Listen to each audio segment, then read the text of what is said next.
This is an audio test, testing audio to the live stream. This is an audio test.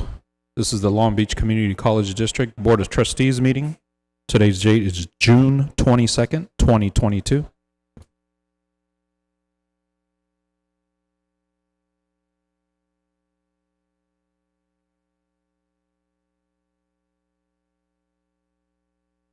Testing.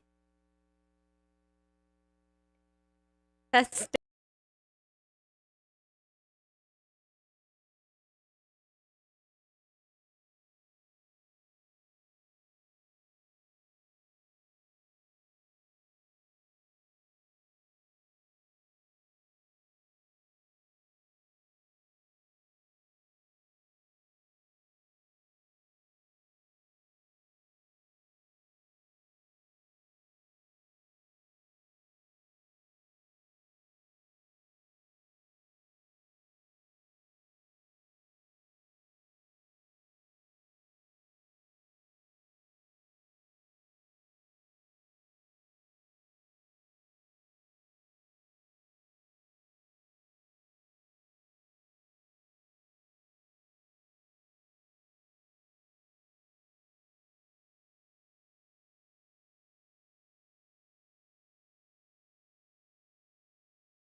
Michelle, you ready? Dario, you ready?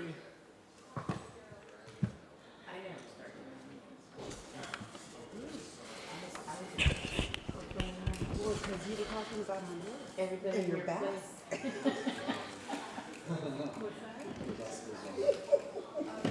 Ready? We're going to call the meeting to order. Welcome, everybody, to the Long Beach Community College District Board of Trustees meeting for June 22nd, 2022. We're going to have a roll call by the board secretary.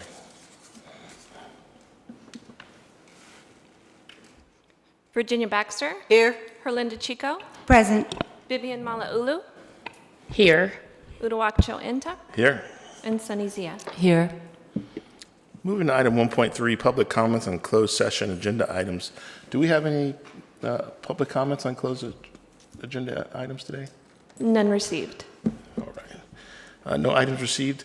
We will now be adjourning into closed session to go over item 1.4, 1.5, 1.6, and 1.7. And with that, we're adjourned into closed session. Thank you, everybody.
We're reconvening the meeting. Welcome back, everyone. This is the Long Beach Community College District Board of Trustees, regular meeting for June 22nd, 2022.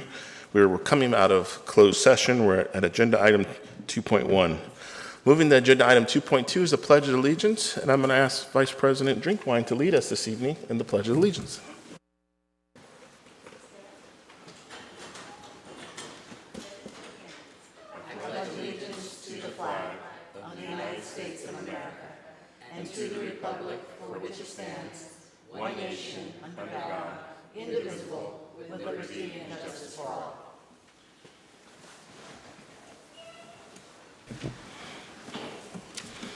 Thank you so much.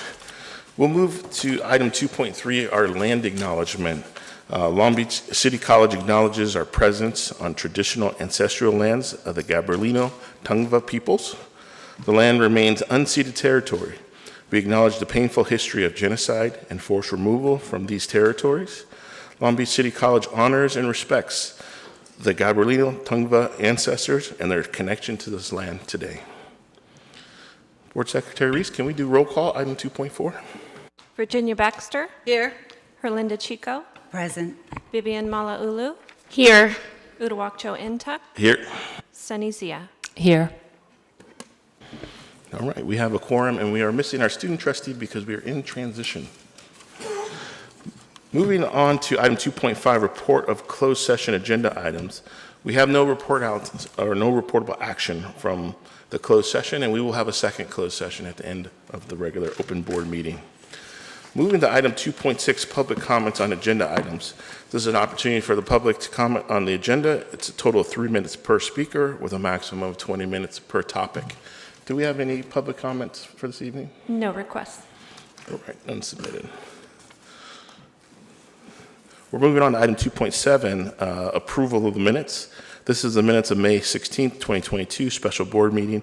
This is an action item that will need a motion and a second to advance. So moved. Motion by Trustee Baxter, Second. second by Trustee Zia. Attached to the board docs is the draft minutes. Is there any amendments or changes or discussion of the minutes? Seeing here none, we'll take a voice vote. All those in favor of adopting the minutes say aye. Aye. All those opposed? Any abstentions? The minutes are adopted. Moving to item 2.8, this is another minutes. This is the minutes of May 25th, 2022, regular board meeting. This is an action item as well and attaches a draft copy of the minutes. It's an action item. We'll need a motion and a second So to moved. advance. Second. Motion by Trustee Zia, second by Trustee Baxter. Any discussion on the draft minutes? Seeing and hearing none, we'll take a voice vote. All those in favor say aye. Aye. All those opposed? Any abstentions? The ayes have it, and the minutes are adopted. We're now moving to item 2.9, reordering of the agenda. This is an opportunity if folks are waiting or are late agenda item or presentations that we have any changes. We would need a motion to do so. Seeing and hearing none, we'll move on to resolutions. We have a few this evening and welcome our guests. We're going to start with item 3.1. This is a resolution on the 50th anniversary of Title IX. We have attached a copy of the resolution on our board docs that's digitally available, but we also have some guest speakers who are here tonight. Jane Hanson, Director of Communications from American Association of University Women, along with our own LBCC counselor, Dr. Amy Law. But this is an action item that will need a motion and second to adopt. So moved. Second. I have a motion by Vice President Chico, seconded by Trustee Baxter. Any discussion on the attached resolution in recognition of the 50th anniversary? President Tuck, Yeah. for just a moment. I am really pleased that the college has taken to sending out this resolution. Title IX was a historic and incredibly effective law to allow women to have a greater participation not only in athletics but students throughout the academic career. And I remember when I was here 50 years ago when Title IX was adopted, and I'm very pleased. And if you look at our athletic achievements over those 50 years, the women's athletics program has really come into its own, and I'm very proud of the college for not only adopting it in athletics, but all across the campus. Thank you, Dr. Baxter. Any other trustees? Trustee Zia? Thank you. I want to thank Trustee Baxter for asking this resolution be put on the agenda and to asking me to take over for her for American Association of University Women as the co-president. Unfortunately, my fellow co-president couldn't join us tonight. And she wanted to be responsible. So she is dealing with some issues at home and wanted to be responsible and not be here during the pandemic. But she is here in spirit, Denise Montoya. And we have our communications director on the board, Jane Hansen, who will say a few words, and then we'll go ahead and take a picture. But I just wanted to thank American Association of University Women who are here, my fellow board members, Dolores Mayuga, and we have Harriet McDonald and Dr. Amy Lau, who is one of our very own counselors, and we have the great pleasure of having her be here at Long Beach City College. I also want to thank staff who put together this resolution and the 26 Title IX specialists that we have at the college district that was recognized, that is also referenced in the resolution. So big shout out to them as well. Thank you, President Intuk. Thanks. We'll next go to Vice President Chico. Thank you, Trustee Baxter. I really appreciate you bringing this forward. While I was on the board of AAUW, who, of course, I was recruited by Ginny and was the vice president of programming for some time, and we had wonderful, wonderful programs.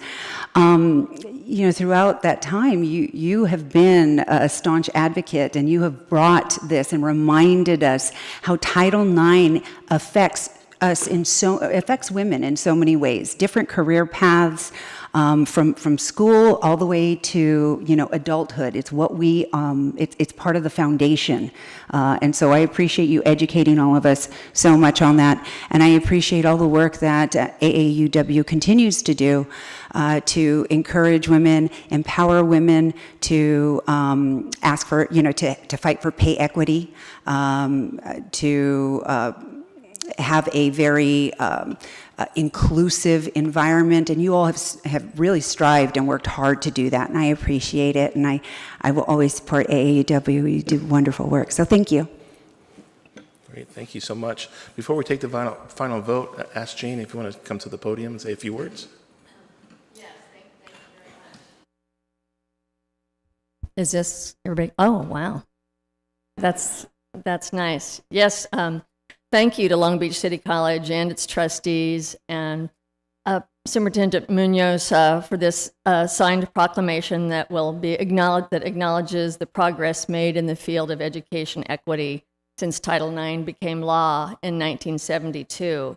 And special thanks to trustees Jenny Baxter and Sunny Zia for putting this together and allowing us to be here with the trustees and City College to celebrate Title IX's 50th anniversary. Yay! 50 years of progress. The Long Beach branch of the Association of University Women celebrated its 100th birthday in 2020, so how about that? And has in that impressive span of time worked to improve standards of education and employment for women and girls. We focus on three main areas in AAUW: education, workplace and economic equity, and leadership. A natural partner in our work is Title IX, the landmark gender equity law, which banned sex discrimination in federally funded education programs, as we all know. Its protections have opened the door for girls and women in admissions, academic programs, teaching positions, and vocational programs, and so much more. Title IX is most famous, of course, for its impact on expanding opportunities for women and girls in sports. In 1972, there were just over 300 women that were playing college and high school sports in the United States in organized teams. Female athletes received only 2% of college athletic budgets at that time, and athletic scholarships for women to even attend college were virtually non-existent.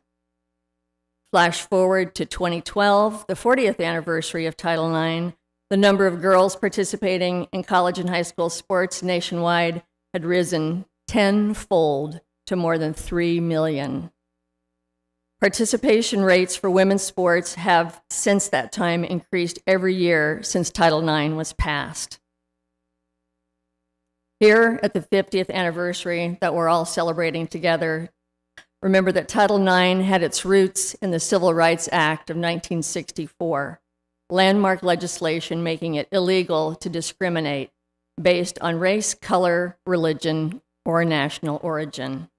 But it did not include sex or gender discrimination except in Title VII, which is the Equal Employment Opportunity title. So thanks to Title IX, we have living legislation that closes the gender gap and continues providing a strong basis for equity in education. AAW Long Beach will continue to work together with Long Beach City College in the future, knowing that this college shares our focus on equity for students, staff, and its trustees. We thank you so much for this recognition of the strides that Title IX has made in our community. Thank you very much. Thank you. And Trustee Malulu. Thank you. Thank you for being here. And I'd like to also echo what my colleagues on the board have said. As far as showing gratitude for the work that AAUW does, we really appreciate the effort that you make in our community. I actually attended the meeting where Lisa Fernandez spoke a couple of years ago. It was fantastic. She is my daughter's softball coach at UCLA, and we all know Lisa Fernandez is the absolute GOAT. So on a personal note, aside from how our students and our faculty and those of us here in this dais have benefited from Title IX, my mother-in-law shared a story once. She was the first Samoan cheerleader at Banning High School. You know, I think it's the best high school around, but you know, I know there are differing opinions. But she says the only reason why she was a cheerleader is because she wasn't allowed to play sports. And she would always get in trouble because she would follow the line of scrimmage because she loved football and she wanted to watch the game. So all the cheerleaders would be here and she would follow the line of scrimmage to watch the game. So we've come a long way. Her younger sisters were able to participate in sports thanks to Title IX, and my two daughters play D1 softball at the college level thanks to Title IX. So Dr. Baxter, thank you. You know how I feel about the work that you do, and AAUW, I appreciate you as well. And it means a lot that you're here because it's summer. So thank you for taking time out of your evening to be here with us celebrating this momentous occasion. Great, thank you. We'll now move to a vote. We'll do a vote. All those in favor say aye. Aye. All those opposed? Any abstentions? The resolution is adopted, and thank you again for being with us tonight. Congratulations.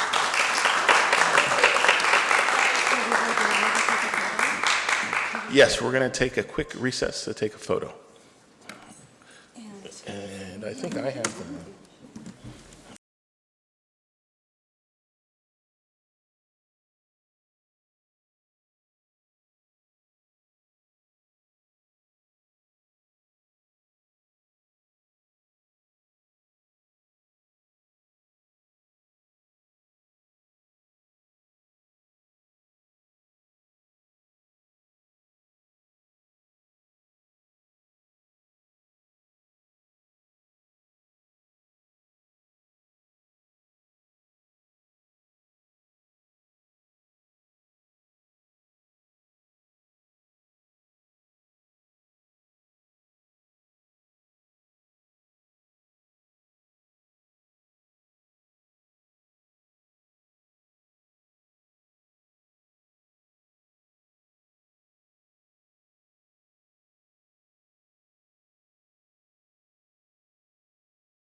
All right. We'll be moving on to our next agenda item. Item 3.2 is a resolution as well, recognizing the LGBTQIA+ Pride Month. Attached is a copy of the resolution. The recommendation is the Board of Trustees adopt Resolution 06222C, recognizing LGBTQIA Pride Month. This is an action item that will need a motion in a second. So So moved. moved. Second. We got a tie. We'll go with Trustee Zia on the motion and a second by Dr. Baxter. Any discussion on this item? And we do have a printed copy, and we'll do a photo afterwards. We have our employee resource group with us this evening. But any discussion on the resolutions attached? I'll just say I'm excited to be in person. This year we did do our Harvey Milk flag raising ceremony at the LAC campus. Last year we did it at the PCC. And I'm also excited to be back for Pride Month in person for the first time in almost 3 years. So I know we're going to have our Viking ship back out in the ceremony of the parade. So we'll go to Vice President Chico. I'm so happy that we are recognizing this again, and I know that the college has done an exceptional job, and we have such wonderful leadership with our employees and wonderful student groups. And I'm happy to say that Long Beach City College was also represented on Saturday at Catalina Island's very first Pride event. They'd never had one. We had about 250 people. It was fantastic. And it was so important to show our presence there because those are our kids too. They're, part of our college district.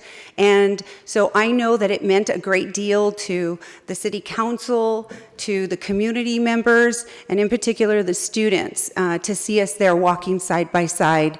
And I hope you all saw my Pride nails because I'm really proud of them. Happy Pride. Any other trustees? Trustee Zia? Just to echo the sentiment, I also wanted to really thank Dr. Jerome Hunt and his amazing delegation who are here tonight, and all the work that you've put into this and really having an inclusive environment. And of course, our very own Superintendent President, Dr. Munoz. It shows, and I'm really proud and really grateful to all of you. Thank you. And happy Pride. Thank you. And before we take the vote, have a speaker from the employee group? Is it Dr. Hunt?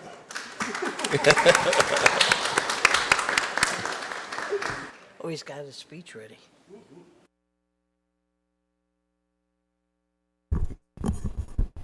Good evening, everyone.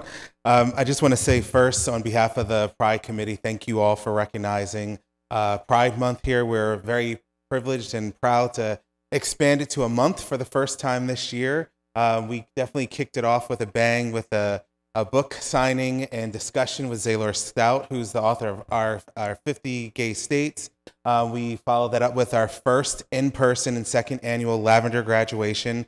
And for those that were in attendance, I can tell you it was a very powerful and emotional experience. We gave the students 2 minutes to thank anyone they wanted to. And I can just say pretty much everyone in the room was almost on the verge of tears at just how passionate, thankful that they were to have this opportunity to thank their support system in their village that has helped them through LBCC. And we're happy to continue it going forward. We've had a number of Pride Month activities, including a kickoff. We've had weekly Meet Your Village events where we've connected students to faculty, staff that identifies LGBTQIA+.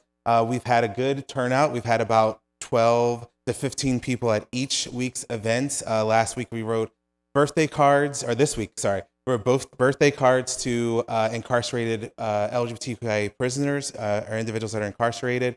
Next week we're going to do some self-care in terms of games and everything. So we're really excited about that. And also in the fall, we're hoping to do our first annual pinning ceremony for our first year LGBTQIA identifying individuals. And I just want to finish off by just saying that, we do have a small but growing group in terms of the population. And this is a little bit underreported in terms of what it is because we rely on self-identification and because the fact that gender and sexual identity is very fluid and changes over time, we're not necessarily always reflecting the student population, but we have approximately 800 gay and lesbian identifying students, approximately 850 bisexual students, and approximately 200 transgender students. So glad that we can definitely represent them and make them feel safe and welcome at LBCC. So thank you very much.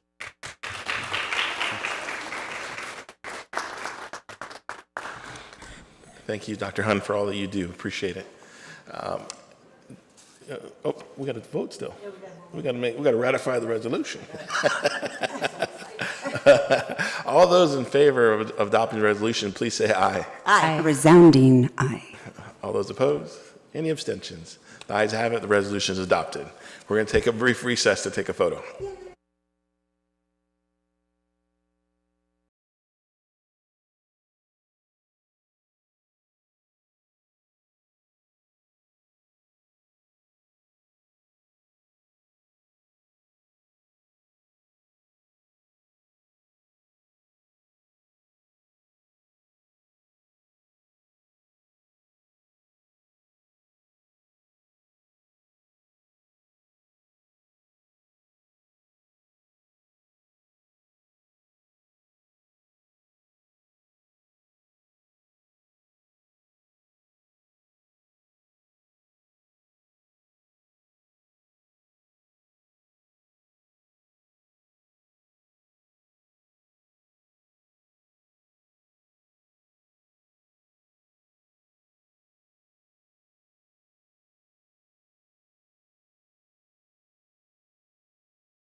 All right, one more resolution here. Item 3.3 is a resolution recognizing Juneteenth.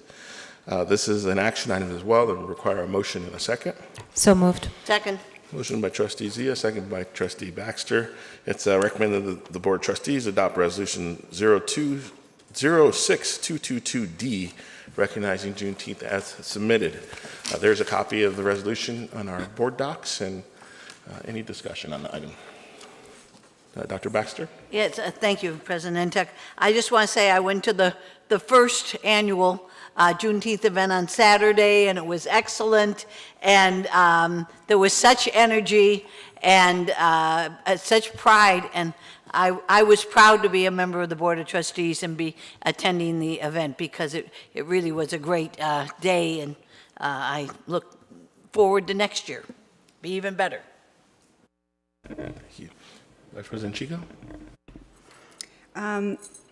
Thank you, Trustee Baxter, for attending that. I know we all had a lot of things. I was unable to attend because I was on Catalina Island celebrating a Pride there. But we do have a very active board, which is nice. So we do try to get out to as many events as we can.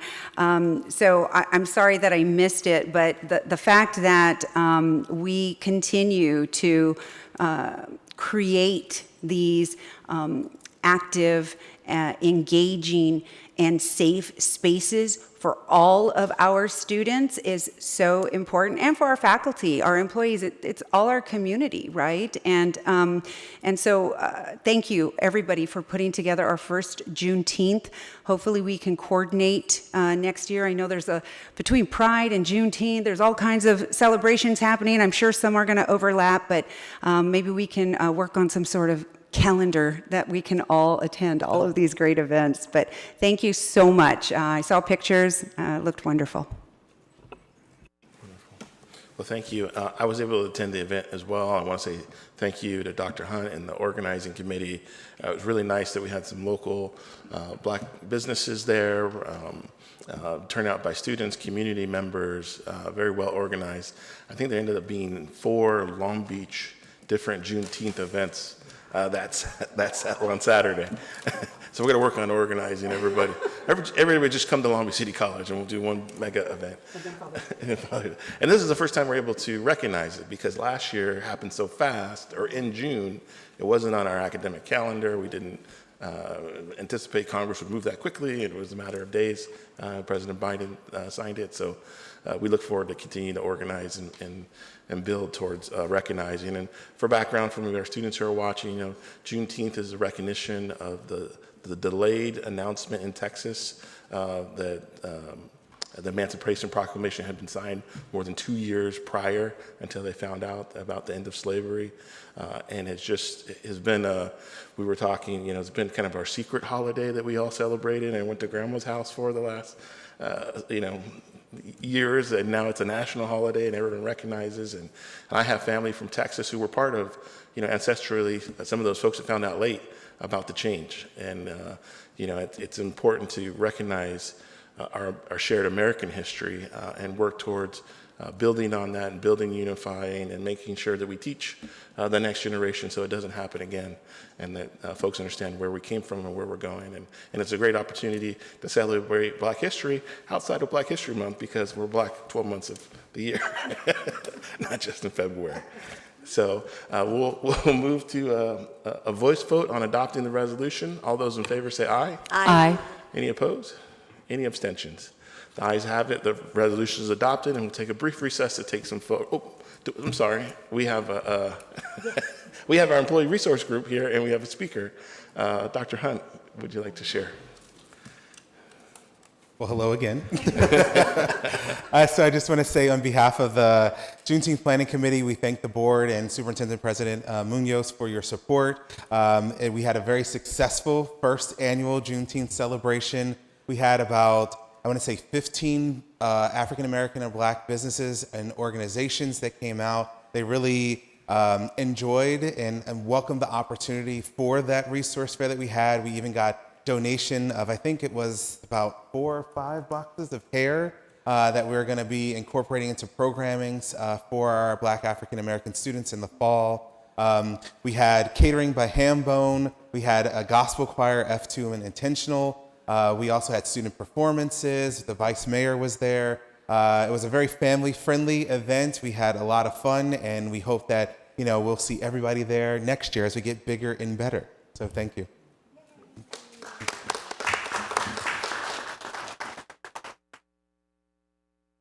We're going to take a quick photo.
All right, next we'll move into section 4 of the agenda of reports, our standing reports.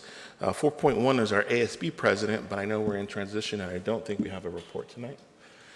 Moving to item 4.2 is our student trustee report, which we are also in transition and do not have one, someone here for due to the summer recess. Moving to item 4.3, academic senate president's report. Ms. Suman. I am here. For 5 minutes. Are you here? Is Summer? Here, thank you. All right. Good evening, Board President Intek, Superintendent President Munoz, and distinguished board members and colleagues. I want to say that the inclusion of the resolutions each month and recognizing the intersectionality of all of us has been really refreshing and is so appreciated. The Senate would like to recognize the resolutions in support of Title IX anniversary, recognition of Pride Month, and the recognition of Juneteenth. I want to commend the hard work of faculty this past year. For another year of uncertainty, you showed up in force for your students. Whether teaching online or on campus, you made sure that our students here received the best education and knowledge that they needed to move on to the next course in their program, their certificate sequence, getting the job that they needed in the workforce, or obtaining those skills needed to get that promotion. I hope everyone takes advantage of their summer break and gets a lot of rest, relaxation, and rejuvenation. So now, all the awesome work that our curriculum committee has done. Are y'all ready for this? All right. It's led by our curriculum chair, Wendy Koenig. She's done outstanding work this year, and I wanted to highlight a little bit of what we have accomplished. Course Evaluation Subcommittee, led by Doug Raffel, created 55 new courses, modified 137 courses, we inactivated 34 courses, and we created 90 distance education agendas. The ADGE subcommittee processed 4 new programs, modified 9 programs, and added 3 programs to the GE courses to the GE plan. We also crafted a memo that went to Dr. Munoz to review the importance of various areas on Plan B and C that may be removed due to AB 925 legislation.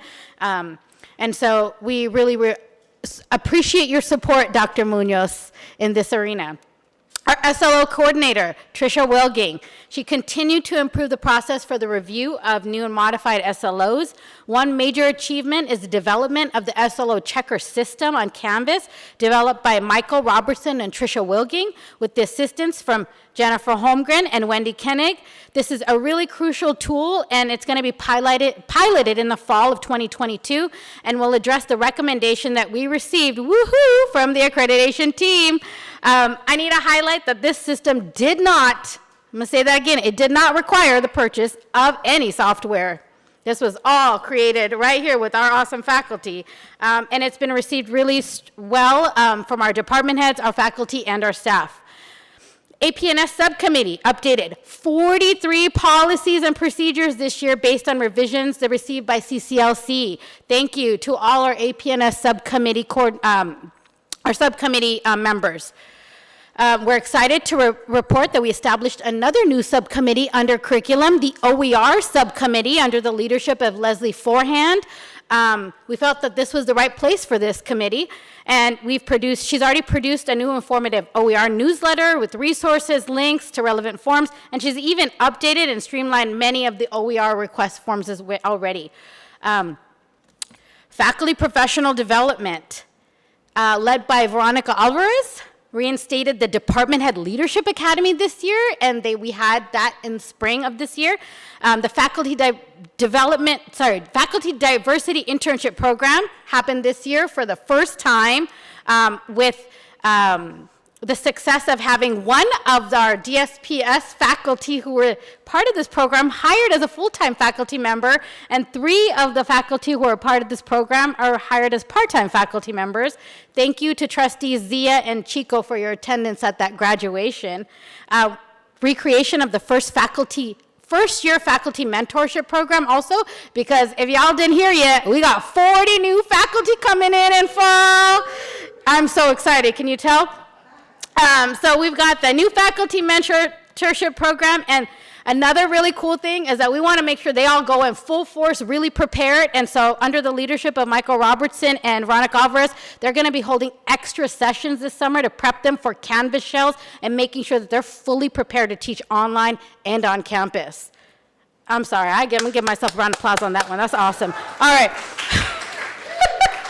The cultural curriculum audit. This summer, we're having a new version of it for those who've taken it before. We're calling it the Roundtable on Sustaining Our Equity Practices. It's going to be it's ready to launch on Tuesday, June 28th. It's a 3-week program.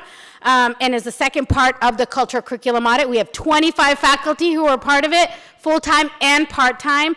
And it's been an optional program, which is kind of awesome that we have so many people who are interested. They're going to reflect on their teaching, philosophy, values, learning about how intersectionality impacts student success in higher education, and exploring options for equitable course materials. The facilitator team, Melissa Ramirez, Michael Robertson, Jen Nellis, Kamisha Sullivan, Robin Arias, Robert Olmos, Veronica Alvarez, and Priscilla Bravo Arias, and Dr. Hunt, of course, you're part of that leadership team. Thank you. Wendy Koenig, thank you. I have 2 more things. I'm sorry, I'm going to go over time, but I need to say these. I want to thank my colleagues for their hard work on the strategic plan. I'm so excited to present this progressive and intentional plan with y'all tonight. Thank you to CC, Heather, and a huge thank you to Ms. Jennifer Holmgren for always keeping us on track and really being that glue to hold us together. And lastly, I want to thank Marlene for her leadership as the VP of Business Services. It's been a pleasure to work with you and to learn from you. I had the opportunity to sit on the Business Services VP plan this year, and let me tell you, I learned a lot about what happens on this campus. So you'll be missed. Coast Community College District is lucky to have you. I also want to congratulate Dr. Chip West, who's in our audience, on being selected as our next VP of Business Services. The Academic Senate looks forward to working with you. That's the end of my report. Thank you for letting me go over. No problem.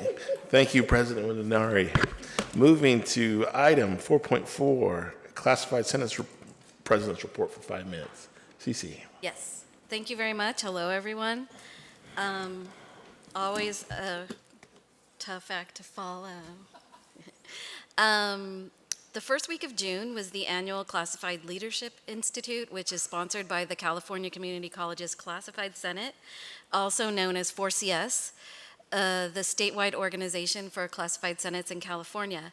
It was wonderful to see all of our friends from all over the state and make new ones.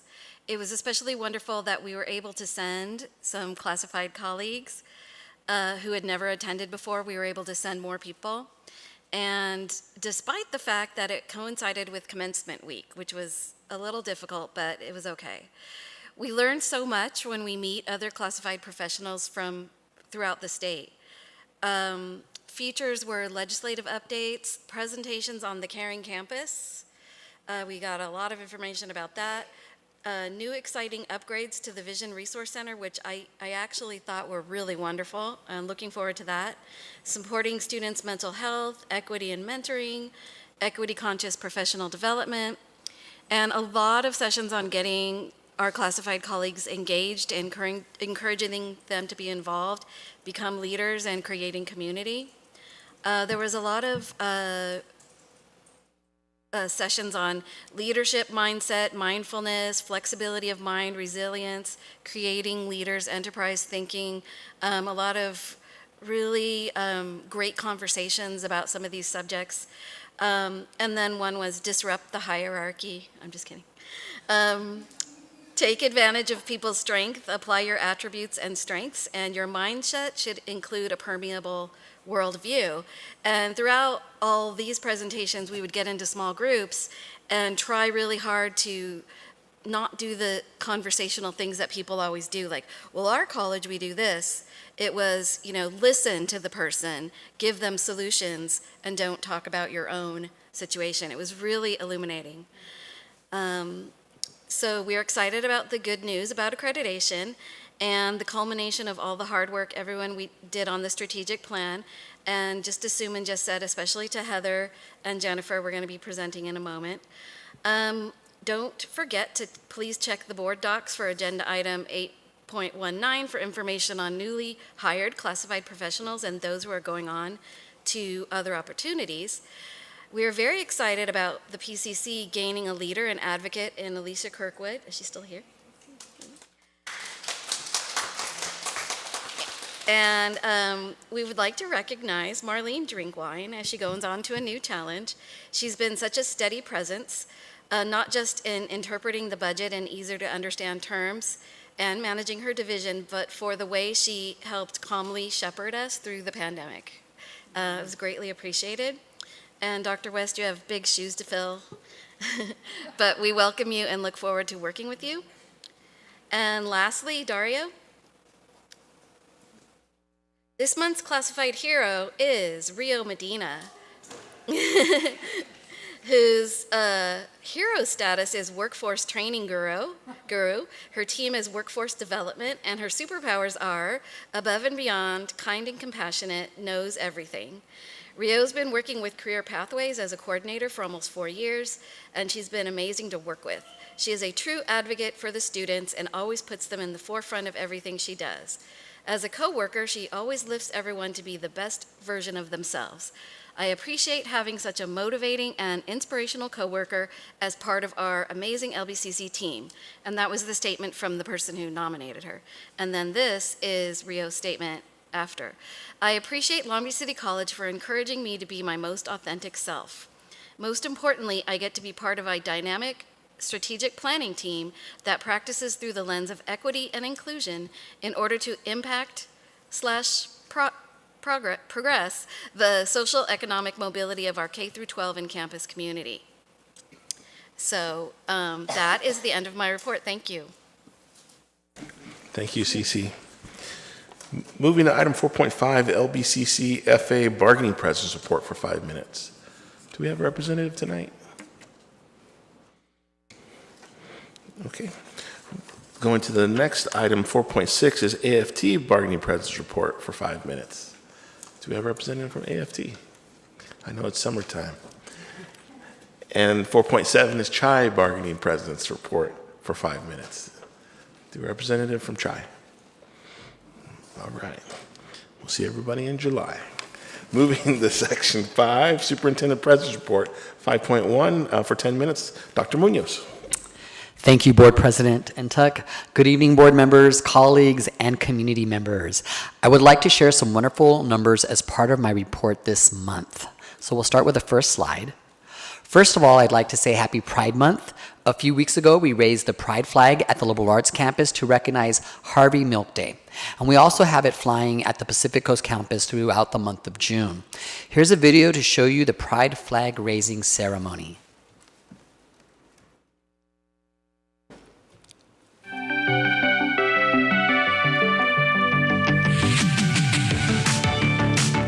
I'm delighted to welcome all of you today for the raising of the Pride flag at Long Beach City College. As an openly gay man, this day is really personally meaningful for me. When I think about the legacy of Harvey Milk, and this really comes about from the Briggs Initiative. And it was this initiative that came forward back in the late 70s that would have made it illegal for someone like myself to be an educator. For me, this is a very powerful and impactful moment for us as a college to be able to recognize the power of raising the Pride flag.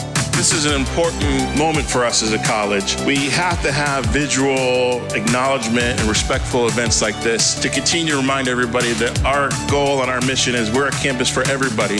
And when we say all, we mean all. And we want to make sure that no matter your background, your life experience, your orientation, that you can come to Long Beach City College and succeed. We're an educational institution, and what we see around our country is a lot of legislation that is being passed to kind of break down the protections that we have in place. So this fight is not over. And so now it's more important that we stop. We recognize the efforts of people like Harvey Milk and what he fought for, what he died for, and carry on his mission, because we're not done fighting.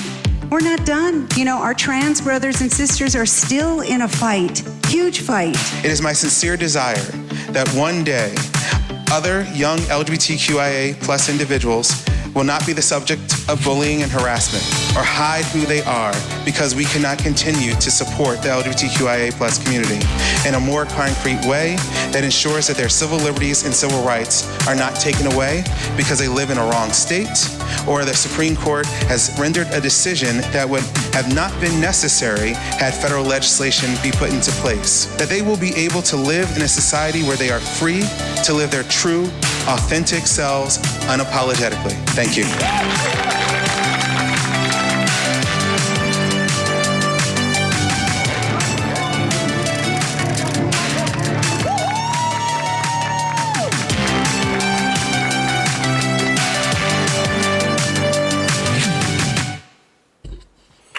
That was awesome, wasn't it?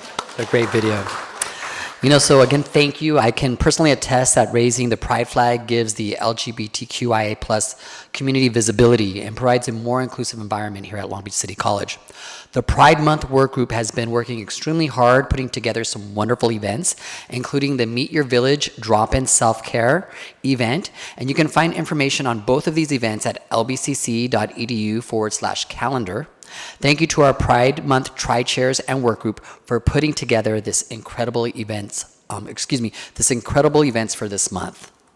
Next slide, Dario. Last month, we celebrated Asian Pacific Islander and Desi Heritage Month. Each week, there was a focus of a different region that makes the APID community. I promised you videos highlighting all of the great events that occurred last month, and here it is.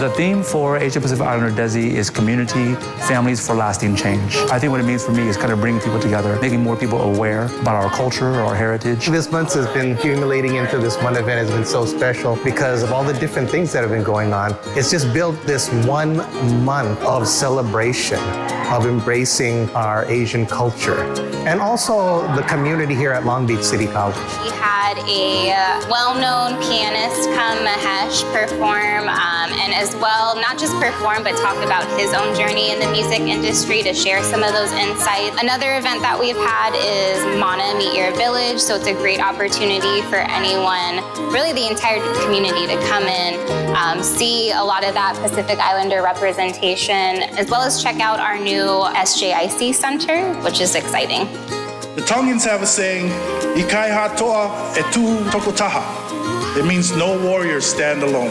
No warriors stand alone. In the Samoan culture, we say, Elesiri le ta'ilo le tapuai. That means the person who speaks in front of you is not more important than the people who have blessed them, who have prayed for them, who have nurtured them. You are never alone when you think like that. When I open my mouth, it's my mother speaking. It's my grandmother, my father. It's all the elders that came before me. And so how can I be alone when all those people live within inside of me? And when I look at you, I see my family. I see my mother who chose to enroll at a community college at the age of 58 years old to become a certified nurse assistant, who had to juggle classes at a community college, learning English as a second language, and working prior to transferring to UC Irvine. Your efforts to better yourself, your family, and your communities are so inspiring. And I know that LBCC will be the springboard to help you meet the needs of our times.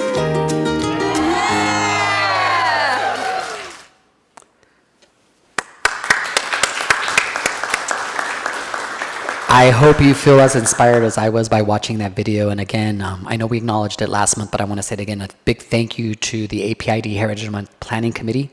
As you can see, they did an outstanding job putting together that whole month-long line of programming. So again, thank you. Our next slide. Our public affairs and marketing team has been recognized again. This time, the Telly Awards awarded our talented team with 4 Telly Awards. This is a national competition, and they had some pretty heavy hitters that they were going against in this category, including Sony, The Washington Post, Disney, Texas A&M University, and Comcast. So congratulations to our public affairs and marketing team. And if I can, I'm going to go back one slide just for a moment. I am going to take a personal moment of privilege here and just expand a little bit. You know, I have the privilege to go to different conferences and meetings up and down the state, or even at different times across the country. And I'm constantly stopped by folks that will tell me, like, Long Beach City College is so impressive. Your media, your videos, your publications. There is no other community college in California that I think compares to us in this realm. So I just want to again acknowledge your work and say thank you. Okay, moving on to our Affinity graduation celebrations. So there were many end of the year celebrations, but this year's was special as we returned to celebrate in person. And you know, it was challenging to be apart for 2 years, and I think everyone did an amazing job during those 2 years to create very inclusive programming that was online and virtual, but it doesn't replace the power and energy when we can be together. So starting with our Affinity graduation celebrations, in the last week of May, we hosted the Lavender, we hosted the Raices, we hosted an APID and a Black Student Cultural Graduation celebration. Each ceremony was heartfelt and highlighted our different affinity groups, but all of them celebrated our graduates. So again, thank you to the planning committees. Next slide. We also had our Nursing and Allied Health pinning ceremony, and so I was delighted to join the Nursing and Allied Health pinning ceremony, where we congratulated the 94 nursing and medical assisting graduates. As we all know, our healthcare workers are true heroes. We could not have gotten through the pandemic without them, and we're so proud of our graduates for completing their education here at LBCC. And once again, good luck to them on taking their license exams. Next slide. So this is the big one. Can we get the drum roll? I'm going to channel my inner Suman, so I'm going to call it a little drum roll here.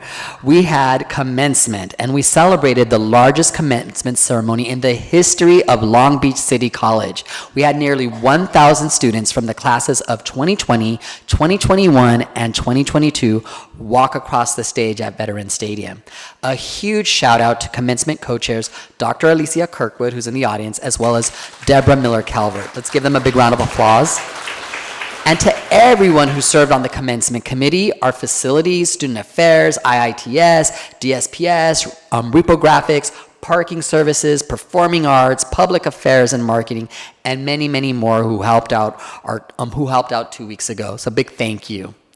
My cheeks are actually still hurting from smiling so much, and my hands are a little sore from shaking so many hands, but it was really all worth it. All right, next slide. This is another really exciting opportunity, another really exciting event, I should say, that I want to share with you all. Last week, we hosted a delegation from Guatemala to visit the Pacific Coast campus. The group included 2 Guatemalan congressmen, government officials, and representatives from a vocational training school and foundation, as well as USAID staff. The purpose of their visit was to learn more about LBCC's violence prevention programs and career education programs, as they were provided with a walking tour of our CTE facilities. Many thanks to Aaron Murphy, who's in the audience as well, who organized this visit from our end, Dr. Corral for providing the official welcome on behalf of LBCC, as well as Jean Carbonaro, Damon Skinner, Danny Tan, Jeffrey Velasquez, Lupe Pacias, Jose Gutierrez, Jose Ibarra, Justin Mendez, and Dai Lohi from Student Services. I also want to acknowledge we had 2 of our trustees present as well, Trustee Zia and Trustee Dr. Baxter. So again, thank you. Next slide. So this is actually what we would call, like, if there was when the news comes out in the middle, it's like breaking news. This is breaking news because this is actually taking place right now. I'm excited to share that this week we sent a delegation of Long Beach City College students to Guanajuato, Mexico for the inaugural Borderless Leadership Conference. This initiative is a joint effort put forward by Centro Fox, which is the presidential library of former Mexican President Vicente Fox, UC San Diego, and UC Irvine Center for Educational Partnerships. And it aims to bring together young leaders from the US and Mexico to discuss critical binational issues and solutions. A big thank you to Dr. Tracy Carmichael and Kim Nepomuceno for organizing these events. And as you can see in the picture, thank you to Berlin Cobian, our faculty member who went as a chaperone, as well as Dr. Eric Becerra and Dr. Corral for serving as chaperones. And if you see that picture to the left, that's former President Vicente Fox with our students, and that was taken yesterday at Centro Fox. Next slide. So I'm really excited to share that we just found out that the LBCC Athletics and LBCC Foundation are recipients of a $15,000 grant from the Earl B. and Lorraine Miller Foundation. This money will be supporting an initiative to provide free lessons for at-risk and underserved youth in our community to learn how to swim. This summer, we will be hosting 100 children ranging from ages 5 to 12 in our brand new state-of-the-art aquatic center. We are also partnering with Pools of Hope, a nonprofit organization on the north side in this endeavor. Many of these Long Beach residents face high levels of poverty, and post-pandemic children are suffering from lack of exercise and activity. We are looking forward to sharing our aquatic center with our community. And so this will stop our slides, but last but definitely not least, I am proud to announce that the Accrediting Commission for Community and Junior Colleges reviewed LBCC's Institutional Self-Evaluation Report and the Peer Review Team Report. During their June 2022 meeting, they reaffirmed LBCC's accreditation status for another 7 years. Let's give a round of applause for that.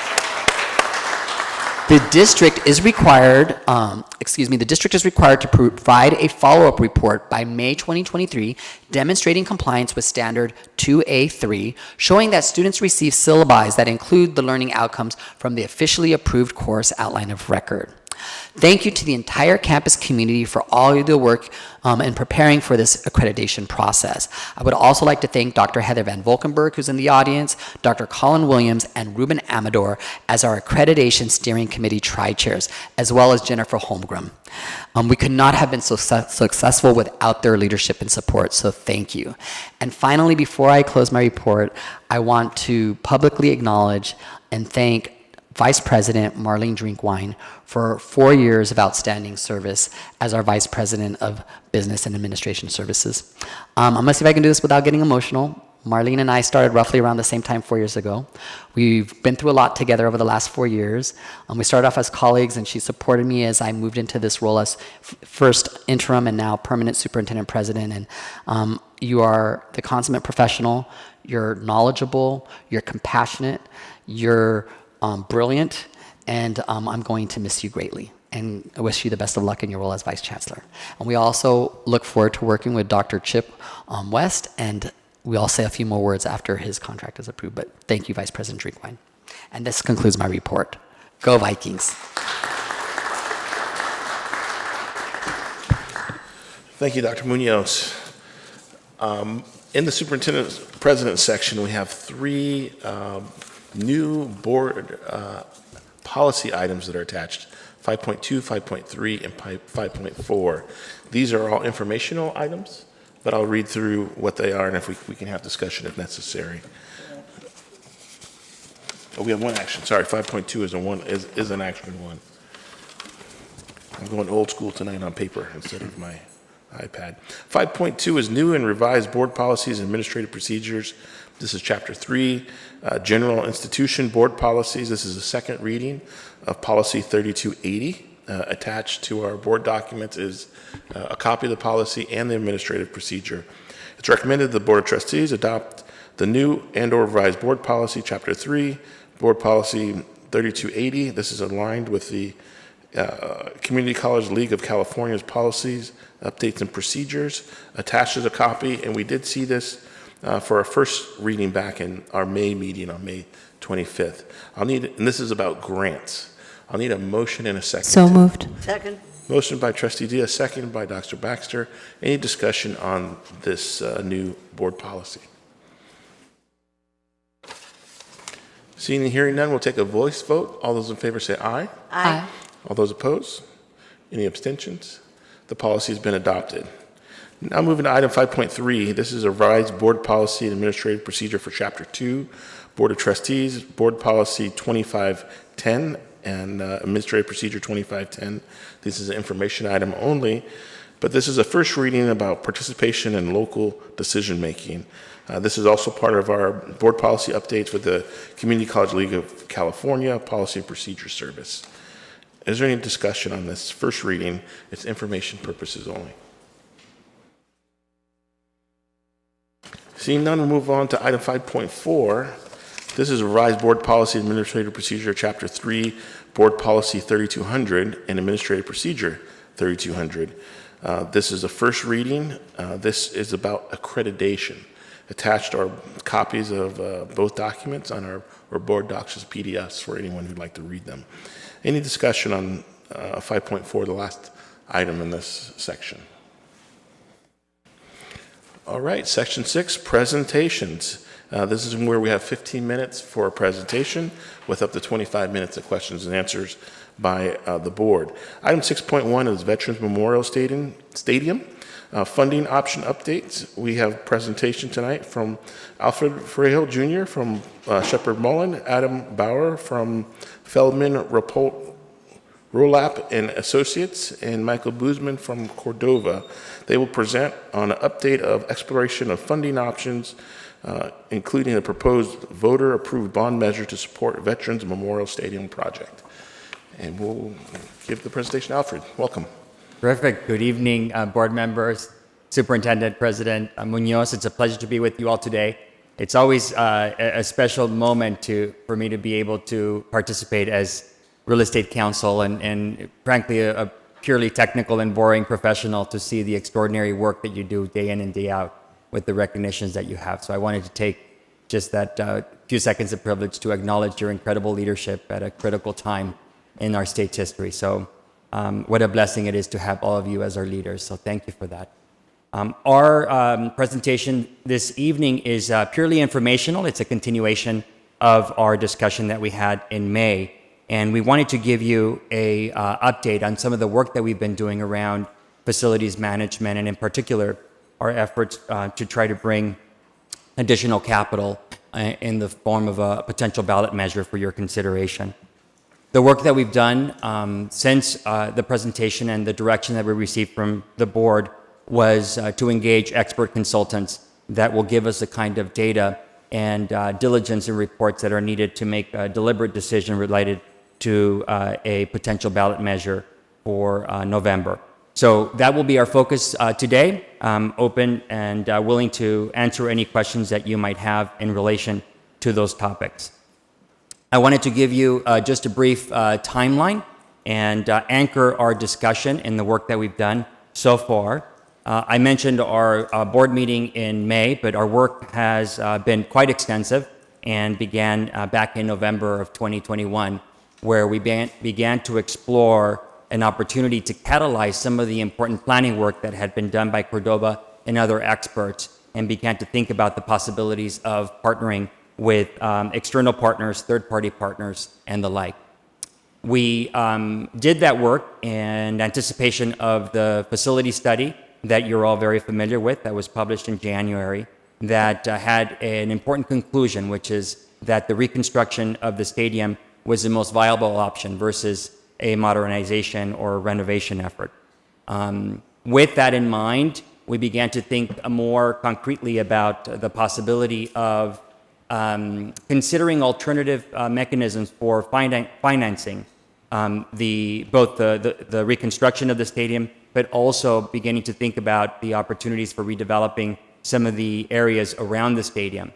How do we think about this in a way of catalyzing potential development of those areas, partnering with third parties, and making more of the capital that the district has to be able to leverage that and attract potential investment by other private sector individuals. One of the areas of opportunity was, of course, thinking about the other facilities that were identified in the 2041 Facilities Master Plan, considering the possibility of also the potential for development of housing, which is critically needed, as we all know, and that was a topic that was raised by the trustees at our prior discussion. So all of those were on the table. We contemplated the possibility of considering a request for proposals and an RFQ to solicit input from experts in the field at potential development and how that might happen.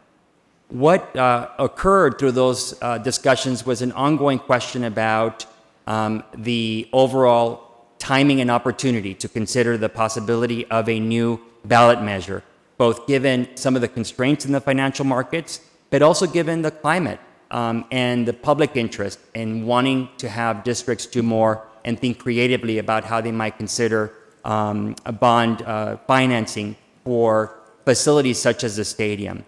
The stadium is unique in the sense that it is a resource that is primarily used by the district, which presents an opportunity for us to be able to finance it with bond money. What we did in relation to that effort was, of course, present to you all the opportunity to pivot strategically to consider this opportunity. And we identified some key investigations that we needed to do. One of those was the property assessment that's required by statute. Another is the polling and the survey that has been initiated, and we have Mrs. Drinkwine and also Adam Bauer here to give us some information related to that in the form of updates. So I'll turn it over now to Adam. Thank you. And you've seen much of this slide previously where I've given you some history on your assessed value. And what I've described to you before is that your assessed value is very stable. That's a credit positive. So when we go out to sell bonds, investors are certainly very happy to see that. But I think the point of today is that you have, every college would have its own statutory bonding capacity. But in order to access that, you need voter approval to get access to that. And you've done that twice. But if you look at that factor there at 2.5, you multiply that by assessed value to get to your base statutory bonding capacity. Then you take into consideration debt that the district's already issued, and you can see that number at $631,000. I think the summary of this slide that's highlighted in green there is that you have more than double what you've already issued in net capacity remaining. So there's certainly capacity to do something like what we've talked about today. Oh, this slide is cut off a bit, so I'm going to try to read you some numbers here. But what this looks at is we always want to answer the question is what would this cost? And I usually are able to give you a very concise answer on that, but in this case we have a facility that has both public and private use.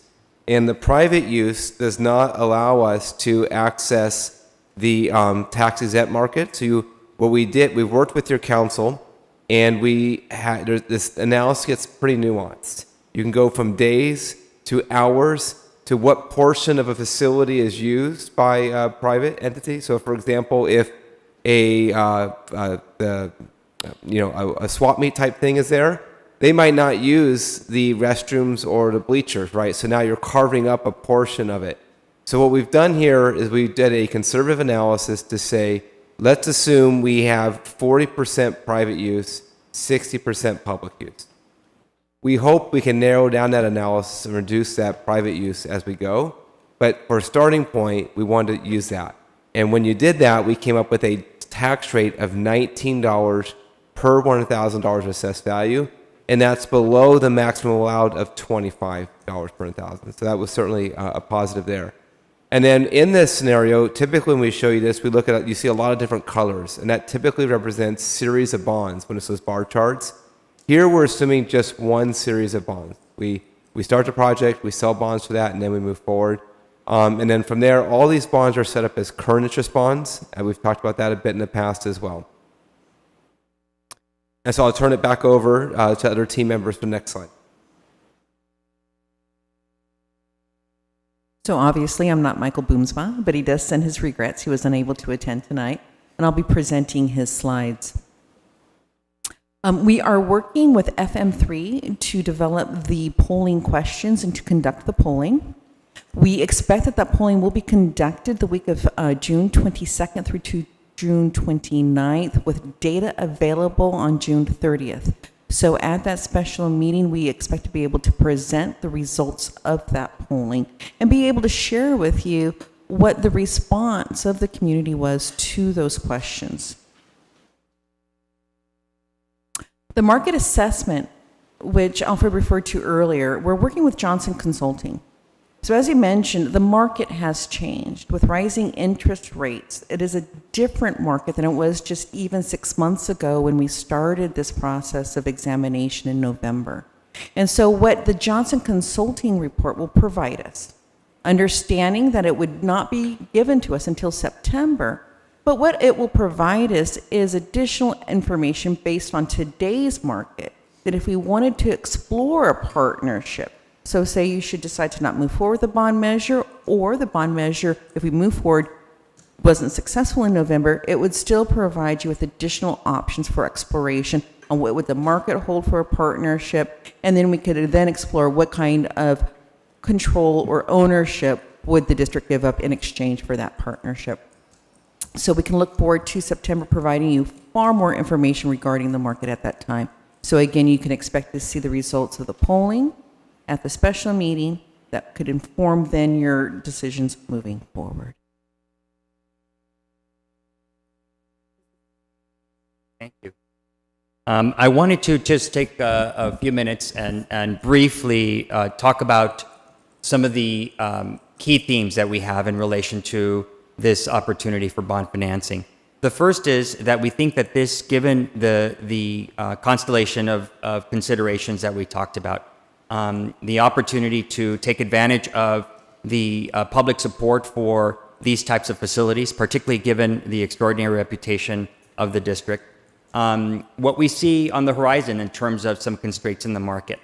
And then, of course, thinking about the fact that this facility it would be most appropriate in thinking about leveraging the district resources versus tapping into the private sector.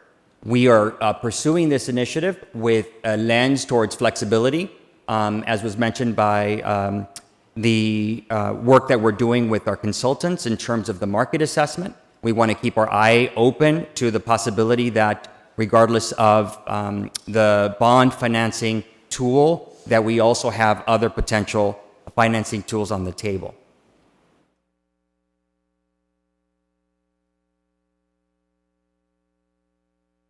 The related issue on P3 models is something that I wanted to also talk about briefly, which is it's still an important opportunity for us to keep on the table.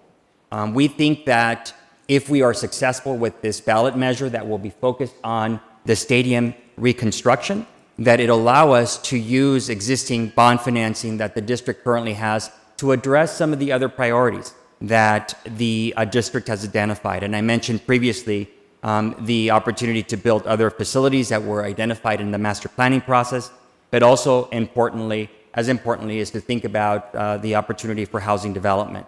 That was a key takeaway from some of the discussions we've had previously, both with staff and the board. Raising new bond funds for the stadium is really key. As I mentioned, it's going to free us up, if we're successful, for other opportunities. We want to take advantage of that unique statewide election cycle. We want to address and tackle and be prepared to continue to be nimble in relation to the uncertainties in the market, and also beginning to think about how we leverage a more stable, lower cost capital source with bond financing. In terms of the next steps in our roadmap, as was mentioned, Vice President Drinkwine talked about a potential special meeting. We're hoping to allow for a special board meeting before the July 27th meeting to focus our discussion on the key findings that we will have from our polling experts, as well as, we hope, some of the market analysis as well. The polling analysis has already initiated. I know that the surveys are out to the public. We've expanded a bit the amount of polling that we're going to do in terms of the number of individuals that will be surveyed to get the most information that we think we need to do a couple things. The first is, of course, to evaluate the appetite for the public to support the financing of Veterans Stadium. Two, to think about whether there are other opportunities that resonate with the voters relative to facilities that might be eligible for financing as well, like housing, like other facilities. We anticipate that work will lead to very fruitful discussions around the kind of language and terms that should be used in the ballot measure. All of that is quite scientific, and we'll have FM3, our consultants, and our group here presenting to you some data that we think is going to be relevant for a potential decision on July 27th. With that, we're open to answer any questions that you might have about our work, and we look forward to presenting some more data for your consideration on the 13th. I have a question. Okay. Thank you so much for the presentation. I appreciate the update. One item to note, our July 27th meeting was moved to July 20th. Still matches up. You know, we still have the special meeting, but just one that was, we did update that at our last meeting to add, make sure our timeline matches. I do have first Dr. Baxter, and we have 5 minutes for each trustee, and we'll go to each trustee first before second rounds. Dr. Okay, Baxter. I have just one quick question, won't take 5 minutes. In your survey, are you ensuring that the cities of Signal Hill and Lakewood, and I represent Lakewood, are in that survey? I want to make sure that it covers the entire district and just not the city of Long Beach. And Avalon. And Avalon, thank you. So the survey their goal is to get a stratified sample of different regions and different family makeups, and they do attempt to get different regions within your district, and they can carve out and say how does that specific area feel about key issues. Okay, thank you. Go to Vice President Chico. Oh, there you are. Trustee Zia. Thank you. I have a couple questions. We received an estimate from staff for this project, cost to be $185 million, and am I reading this correctly? On your page 5 of 12, you're proposing $285 million. I'd like to understand why that is, one. Two, it's my understanding we have $89 million in the existing bond measures that we've passed, so why are we not issuing for $96 million? And if so, what would be the tax rate per $100,000 for a $96 million delta? And lastly, if the voters are not going to be in favor of the bond, what would be the makeup when it comes to the housing option? And how would that be handled? Thank you. Thank you, Trustee Zia. I'll tackle the first and the third question, and then if I may, I'll turn it over to Adam to tackle your second question. Your first question was if the stadium has been budgeted in the 2041 master plan for $89 million, and we need $100+ million for the new construction, why are we not just proposing a bond for the difference? There are several reasons. One is that what we have is an estimate of new construction. We have the feasibility study that's been completed. We have not fully completed or designed the stadium. So that process still has to occur. And there is the potential for both scope expansion as well as incredible escalation. Although we do build in escalation, the estimate escalation is a concern.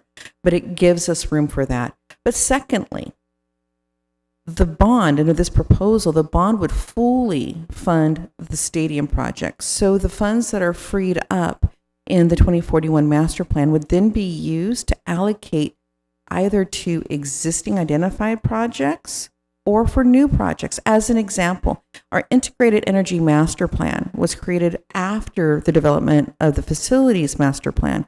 Those projects are only partially funded. So funding is needed to fund the extent of all of those projects.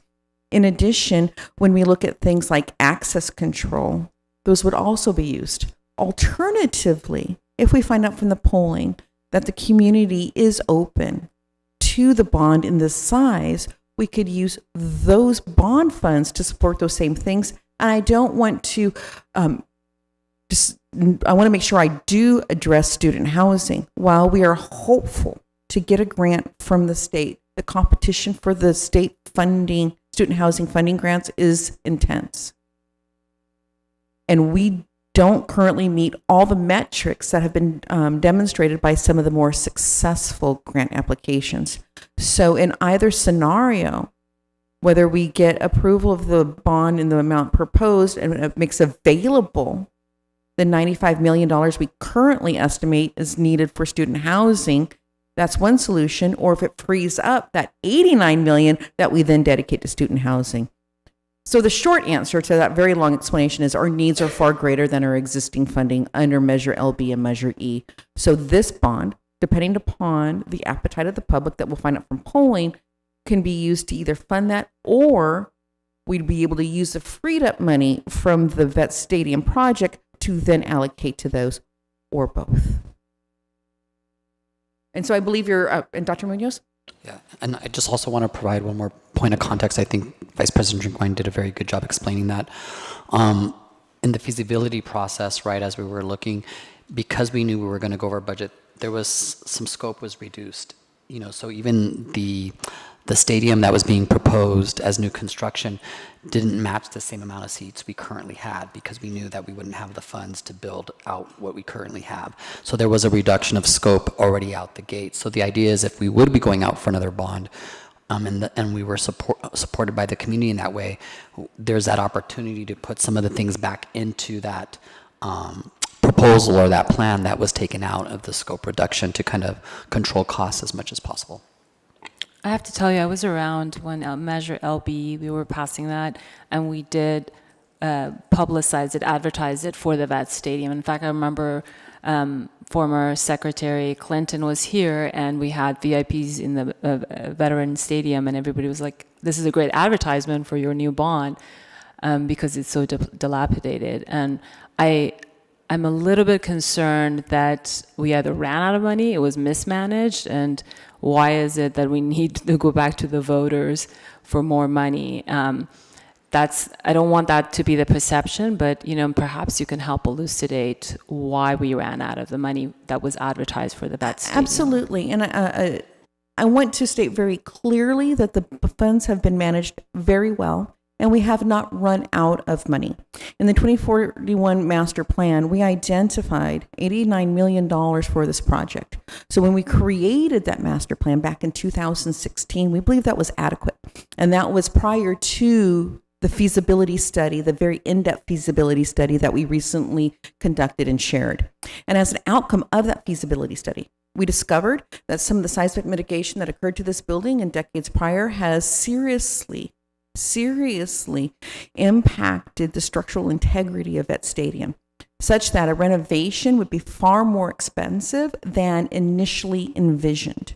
And that when we compare the cost of that renovation to cost of new construction, it's in excess of the typical 75% threshold that we value a decision to go for new construction, and that's without knowing what's under the ground entirely. So again, that $89 million that it was originally budgeted still remains. That every time we have another budget that we decide we want to expand scope, that decision is brought back to the board for decisions about budget adjustments between projects because priorities do change over time. But that $89 million still remains, and that should we have to stick with that $89 million for this project, our ability to affect substantial renovations is greatly hampered. So what we would be looking at is a greatly reduced scope that would not likely meet the district's needs, even at a minimal level today. So it's not an issue of a mishandling of funds, but rather that the original envisioned project did not have enough information because it was done prior to the finalization of that feasibility study. We're at the 6-minute mark, and I know Mr. Bauer still has a question to answer. Great, thank you. To answer a few questions about what do the existing measures cost, the 2008 measure is at $24.50. That's the target per 100,000. That one is not available to us for projects because you took actions to really benefit the taxpayers. Whereas a lot of agencies do refinancing, and we just call it high to low. This one we actually pulled some of the principal forward, knowing that we had our two measures to work in tandem with each other. So the 2016 measure is the one that's available. Both are working exactly as they should. That one has $25 per 100,000 available to us, and we expect to have our next series of bonds under that measure at in 2024 at approximately $150 million. We expect to have another series in 2027 at $150 million. Then Measure E becomes available to us again, and at time we have $151 million available to us then. So these two measures are, like I said, working exactly as they should. You took the proactive step to use them in tandem and make sure you got the most taxpayer savings. So the one that is available for bond issuance is LB until the 2030 timeframe. And I'm sorry, I had a question about the $96 million and what would be the tax rate for that if we were to issue that bond amount? I'm going to ask if we just pause on that question. We were past the 5-minute mark. Maybe other trustees with questions. We'll go to Vice President Chico. Thank you. In the bond, we have to prioritize projects. Was Vet Stadium one of the priority projects? that was going to get started soon. About what year were we going to start on the Vet Stadium groundbreaking project? We actually were not scheduled to start on this project for, I believe it's 6 or 7 years from now. The reason we moved up the priority is because of the falling issue we experienced, where because we had some issues with the concrete on the outer surface of the stadium fell. We chose to address that problem. We had a choice to have the 20-year solution or the 10-year solution. The 20-year solution was much, much, much more expensive. And knowing that we had the ability to move this project forward and not invest funds in a building that we knew would have a greater renovation, we chose to go with a solution that we knew would not last as long. So I want to first reassure you and the public that stadium is safe. That despite our need to address the issues with that stadium, it is safe for both occupation as well as to be outside of it. But because of how we chose to take a lesser costly approach to fixing this means we need to address Vet Stadium sooner than we had anticipated in the 2041 master plan. So if I understand that correctly, if it weren't for the falling apart, then we may not even be having this conversation about Vet Stadium, because we may be finding this out 6, 7 years from now, where the costs are even more expensive, construction costs and inflation, and then we'll have to start, we probably would have started this process then, right? So that's absolutely correct. We had a series of engineering studies when we first identified the problem, and then those engineering studies actually helped inform the feasibility study, and they did additional engineering studies during that time as well. And that all would have been delayed until it was on our schedule, our originally adopted schedule. Yes. Okay, thank you. Well, I appreciate you prioritizing the safety as well. Even though it is safe now, it's safe to be there. I was there, it was safe. But if there is an opportunity to save the taxpayers' money by addressing it now, we see how expensive the cost of construction is, and it just seems to continue to grow. So I'm glad that we're addressing it now. So that was very helpful. Thank you. Thank you. I have a few questions. One, I continue to support the direction of collecting information and doing our due diligence, and appreciate all 3 entities, or 4 entities plus us, professionalism and going through the process. And I actually got a survey email in my inbox today. So you can pick housing, you can pick sprinklers, there's security options, whatever there's lots of options in there. So it seemed like a very robust survey. And I'm looking forward to the results that come back and the various reports. One of the things I wanted to ask about or share or just get a better understanding, I feel that we have robust oversight over our bond program. We have the Citizens Oversight Committee. I know we do the independent audit of the finances. I've been on the audit committee. I think we even have somebody from the Howard Jarvis Tax Association on our committee to oversight and make sure that we're being robust. But can you talk about some of the oversight measures that go into this public financing? Well, from the Citizens Oversight Committee aspect, they do meet twice a year. We present to them the entirety of the expenditures for each project, and they get to review those reports, ask questions, as well as inspect the properties as they desire. We also have our external auditor performs both a financial and a performance audit on our bond expenditures. So they determine, number one, have we correctly reflected those expenditures? And number two, did we spend that money in accordance not only with the laws and regulations, but also in accordance with the measure that the voters approved? And so I am happy to report that I know during my tenure, and I believe in the years prior to my tenure, we have not had a finding on either the financial or the performance audit.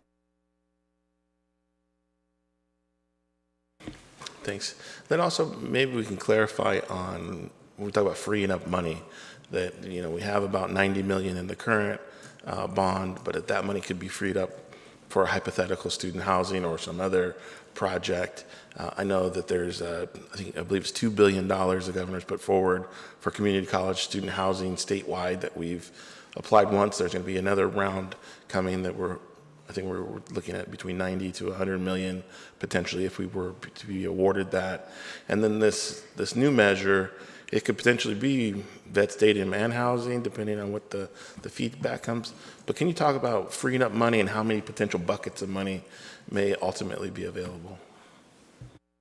So when we're talking about the 2041 master plan, the 89 million that has been budgeted for the stadium, should that be freed up, we have other priorities that were not envisioned at the time of adoption of the 2041 master plan. I already spoke about the integrated energy master plan, which ensures that this district would hit a net zero energy by 2050 in accordance with the governor's orders, which is a big deal. We've been recognized both in the state as sustainability champions and nationwide for that energy master plan.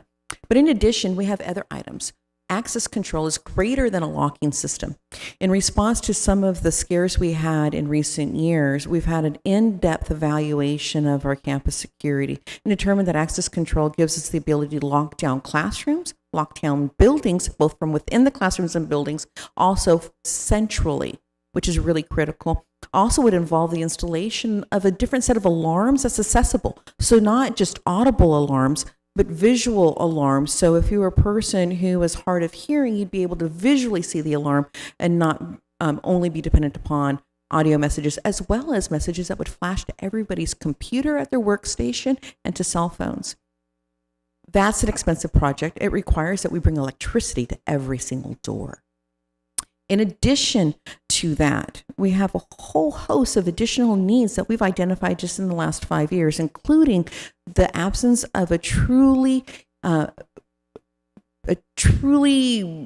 sufficient basic needs center at our Pacific Coast campus.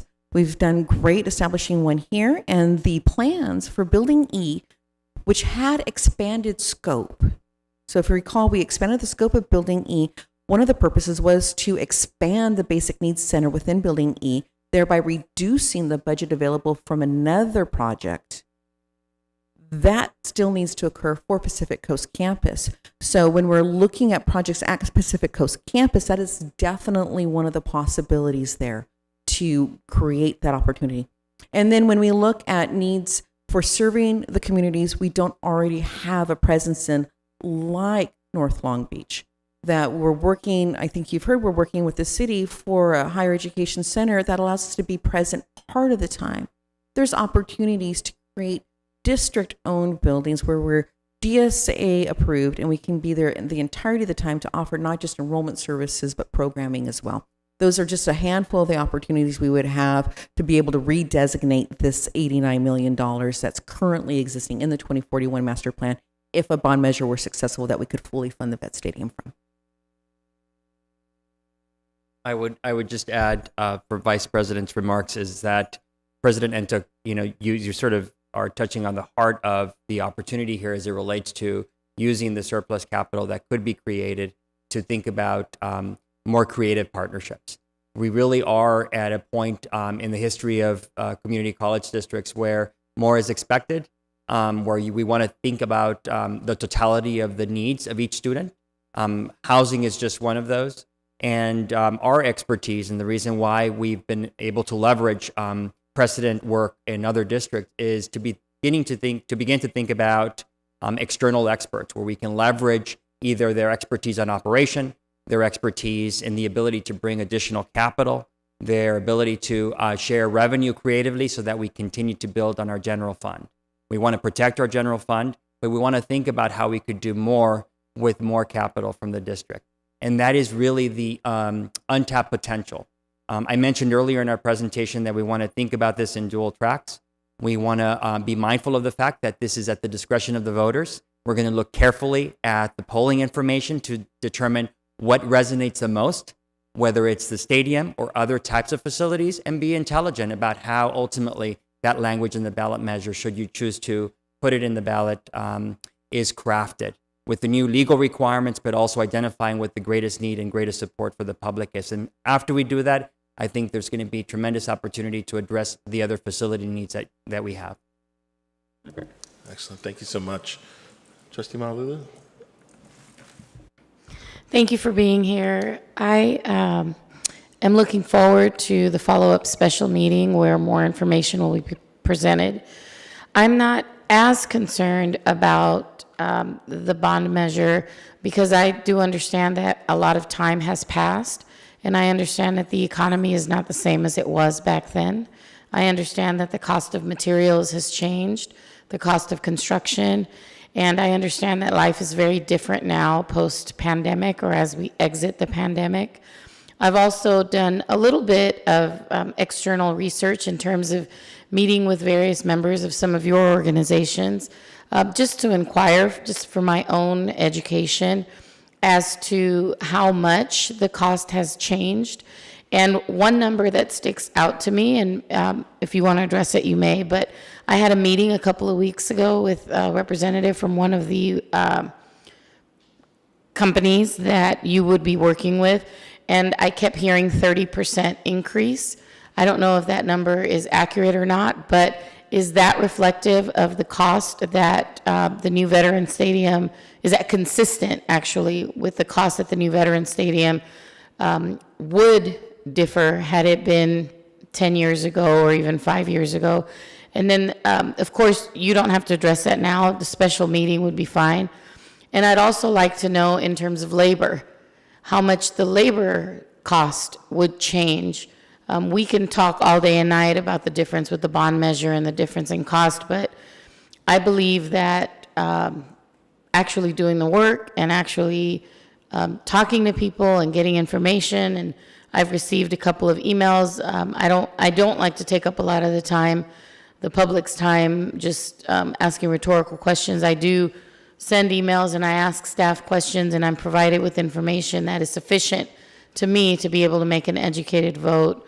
So again, I look forward to the special meeting. I look forward to getting the information then, and hopefully the numbers work and it's something that the board would be satisfied with, so that we could either move forward on this project or table it altogether. But after having been at commencement and having spoken to so many people, compared to the rest of our beautiful campus, unfortunately, Vet Stadium is a bit of an eyesore, and it stands out in a not so positive way. So it would be great if we could modernize it or improve it or rebuild it so that it is consistent with the aesthetics of the rest of our district.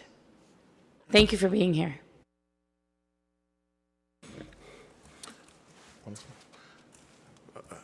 I don't know if any response or... Well, thank you very much for the opportunity to present the information for your direction and your guidance on this. We will be back with your, if you so desire, we can come back on a special meeting and focus on the data that Trustee you mentioned. That will be important as well. Thank you again. Thank you all, appreciate it. We'll now move on to item 6.2, Public Safety Study Report. This is a follow-up from our May meeting. This is a discussion and presentation for 15 minutes with up to 25 minutes of questions and comments from the board members. Vice President Drinkwine will introduce Arif Ali Khan of 21CP Solutions to present recommendations on public safety and community well-being at Long Beach City College. Attached to our agenda tonight is the detailed report, the slide presentation, and this is also the timeline. This is something that's been ongoing for more than a year as far as engagement with the community, students, our public safety officers, and so looking forward to the presentation this evening.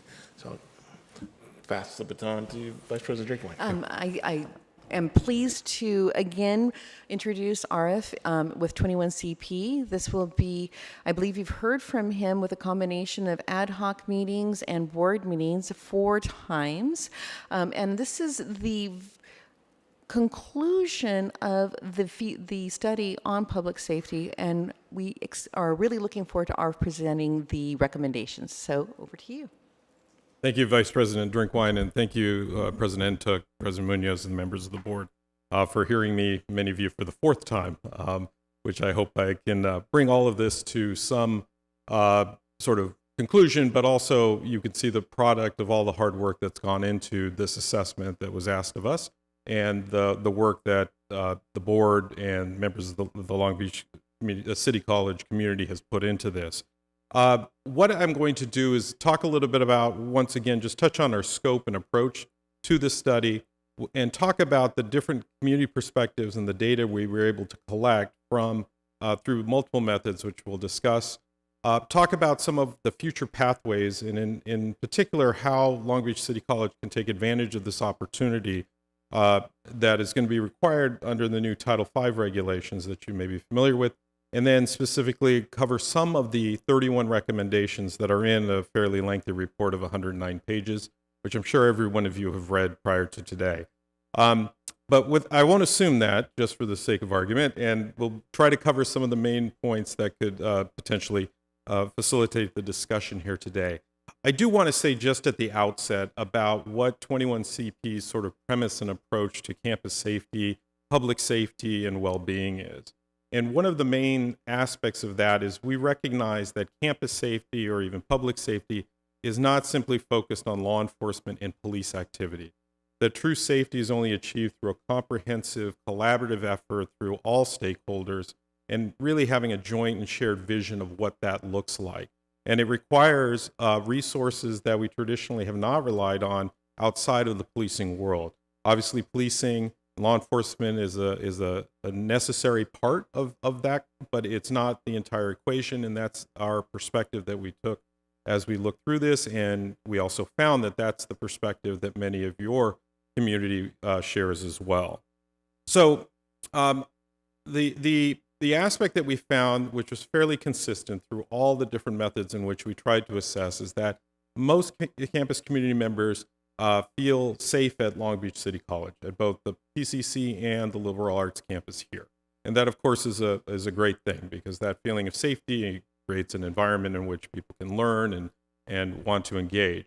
And that they found, in general, that the police did contribute to that aspect of safety, and we'll talk a little bit about why that is.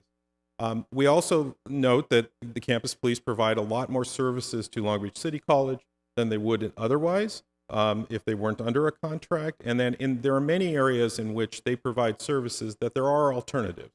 There are alternative models that could address some of the issues that were raised through our focus groups and through our engagement. And once again, this is a great opportunity for the college to use this framework that we'll talk about in a second and some of the recommendations for this shared vision of what campus safety and well-being can look like for this particular community, both here and at PCC.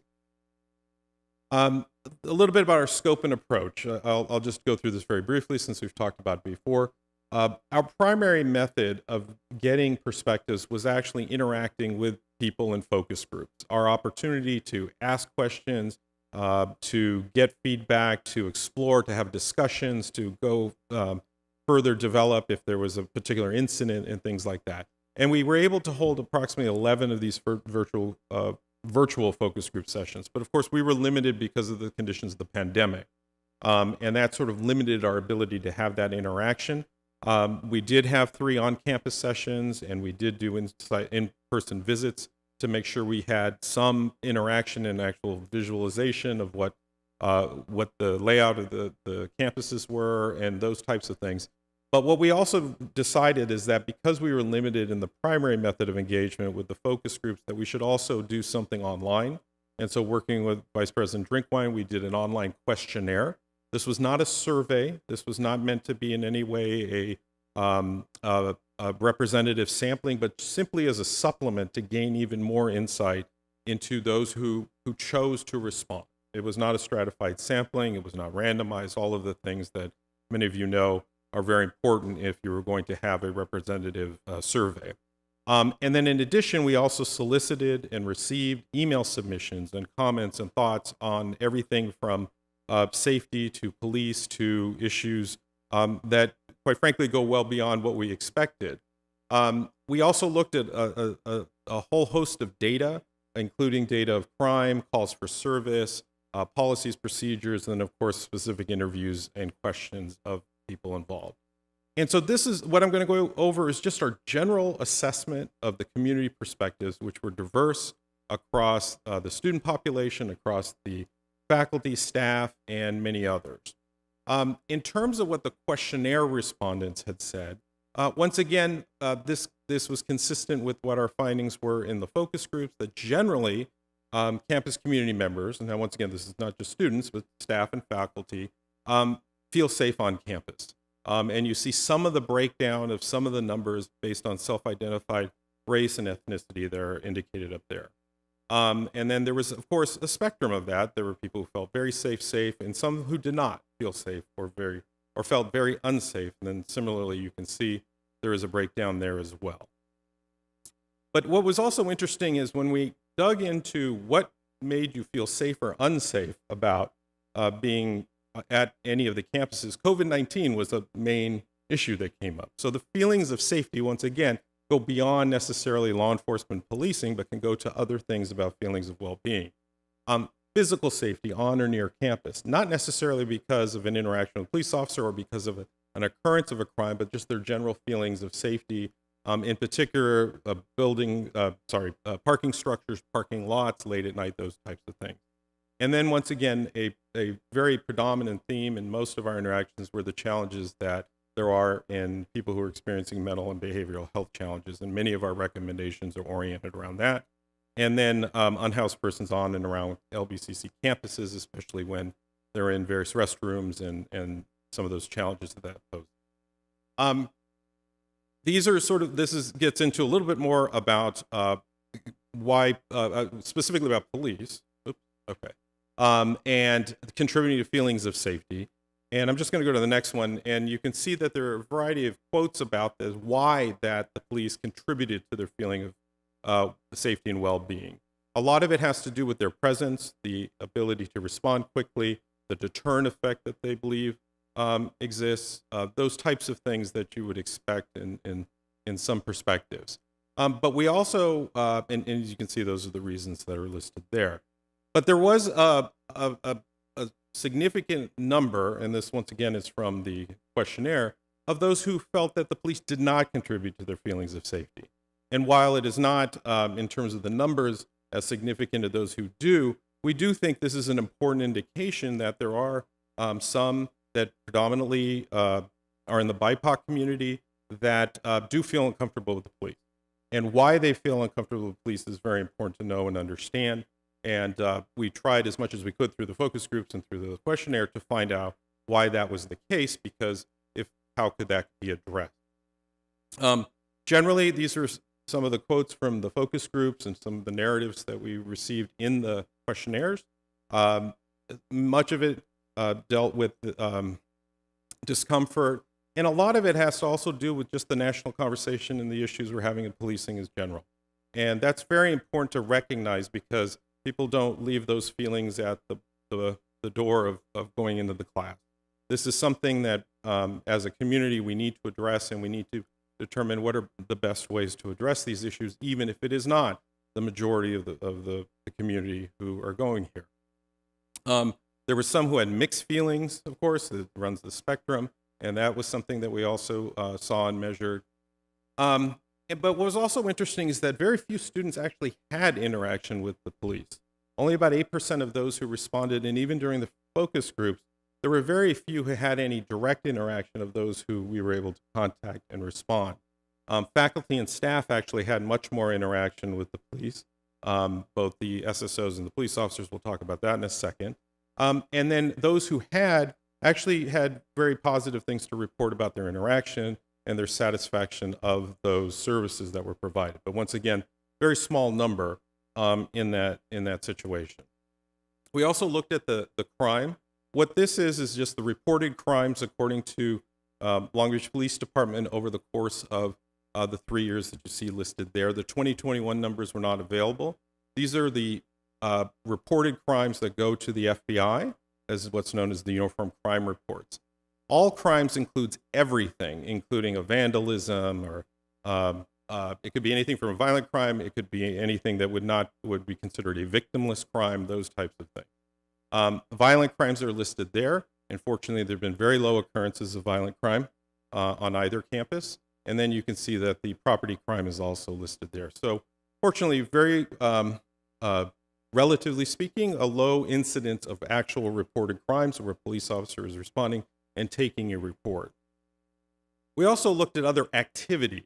These are things that are in the Long Beach Police Department's computer-aided dispatch system about their activity. Now, this data is a lot more complex because it records everything from when they're responding to a report of a crime to when they're at the police station to when they are assisting the fire department. But we just took a general look at it, and you can see there's a variety of different activities that are involved, some of which are administrative, but some of which could be things that alternative responses, should the college choose to pursue, could help in having a joint response or an alternative response. What this shows also is just to give the full picture about anything that's related to crime or policing directed. This is not reported crime. These are the number of calls that the police department received about these types of incidents. That does not mean that that crime occurred, or it doesn't mean that it wasn't a different crime that occurred. These are simply the way the 911 operator characterizes the call and sends the officers out. This is important because these are the calls that are coming in, and these are the types of responses. And as you can see, some are responses that you would typically expect the police to respond to. And so this is just to give a picture of this. One other thing to keep in mind, this was January through mid-October 2021, which of course was during the pandemic. To do a full sort of deployment analysis, it would be necessary to look at a lot more data over a period of time in which the campus wasn't closed during portions of that. So what is the way to look forward? Well, first, it was important to look at what is the current deployment of police officers right now. In general, people would respond and say there were police officers, but I think it's important to understand there's a unique deployment and a unique contract because of the services available from the Long Beach Police Department. They have police officers who are in darker blue uniforms, who are armed, of course, and there are only 4 of them assigned to both campuses. There's one lieutenant who's the unit supervisor, but the majority of personnel who are assigned are the special services officers. This is a unique position to Long Beach Police Department where the officers perform security-related duties. You see them at the airport, you'll see them at City Hall, and then they have the officers who are here. They are authorized to be armed, but they are under very different use of force rules and very different rules in terms of who they can stop or how they can stop someone and when they can do so. That's a very different deployment than you would get at most campuses where a municipal agency doesn't have that particular type of position. But by and large, there wasn't much of a distinction when people were responding about whether it was an SSO or a police officer. In fact, a lot of times there wasn't even a reference specifically to Long Beach. It was just sort of the generic police response. This is just a breakdown of this. This becomes important if the college looks at wanting to tailor the deployment, modify the deployment, what the different powers, capabilities, training, etc. Would be, and the differences between a police officer and a special services officer. Some of those calls for service that I mentioned, it would not be appropriate for a special services officer to respond because they don't have that law enforcement authority similar to a police officer. In some cases, the SSO is the right person to respond because of what they're trained and capable of doing.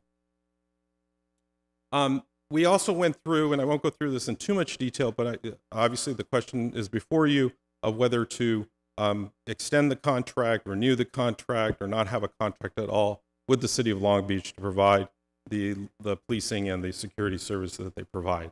We did and go through in more detail in the report about the benefits and costs, the advantages, disadvantages of either continuing with Long Beach Police Department or looking at other types of alternatives, including using a private security firm, creating a community district police, a variety of other things that we go through in more detail in the report.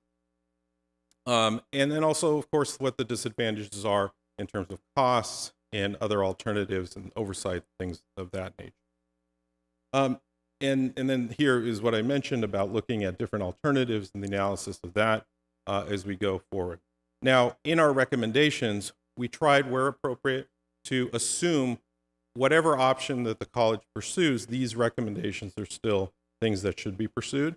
And when it was, in a few of them, we assume that Long Beach Police Department, if that were the path that was chosen, that there were very specific things that Long Beach Police Department should do as well. So we did make that distinction. Also, as I mentioned, there are the dynamics that you are now encountering with Title V regulations. many of the things that will be required, including the development of this public safety compact, which is basically what we're referring to as the vision for public safety or campus safety here, a sort of strategic plan and how that would be addressed. And then also the creation of a public safety advisory committee. So we had already had several parallels to what was being required that I think that the college will be in very good position to comply with these requirements given the work that's been done thus far. So let me just very quickly go through a summary of the recommendations, and then I'll of course, take questions. All of our recommendations are really trying to look at what was the proper calibration of and response by the police or by other resources to address the different issues that have been raised. And it's really looking, again, at a whole of community response and not simply a police or a law enforcement response. And creating a model that has that shared vision and also does not rely solely on the powers or the abilities of the police, but looks at other resources, of which there are many, and there are some places where it could be improved or added. We divided all of the 31 into these 5 areas so that they were a little bit better grouped together. And it may just be useful if I just run through a couple of these here, because obviously there are quite a few.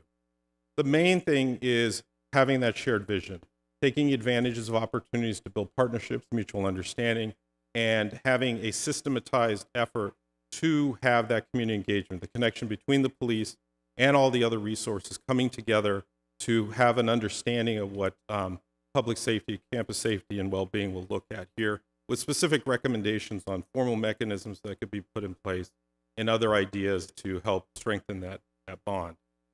Specific positions that could be created, whether it's with the ASB or taking advantage of ongoing efforts in which further collaboration could strengthen a community policing approach. The second area deals with the deployment and protocols, also looking at opportunities for sort of joint responses, especially when it comes to mental health, which we have a whole area about there.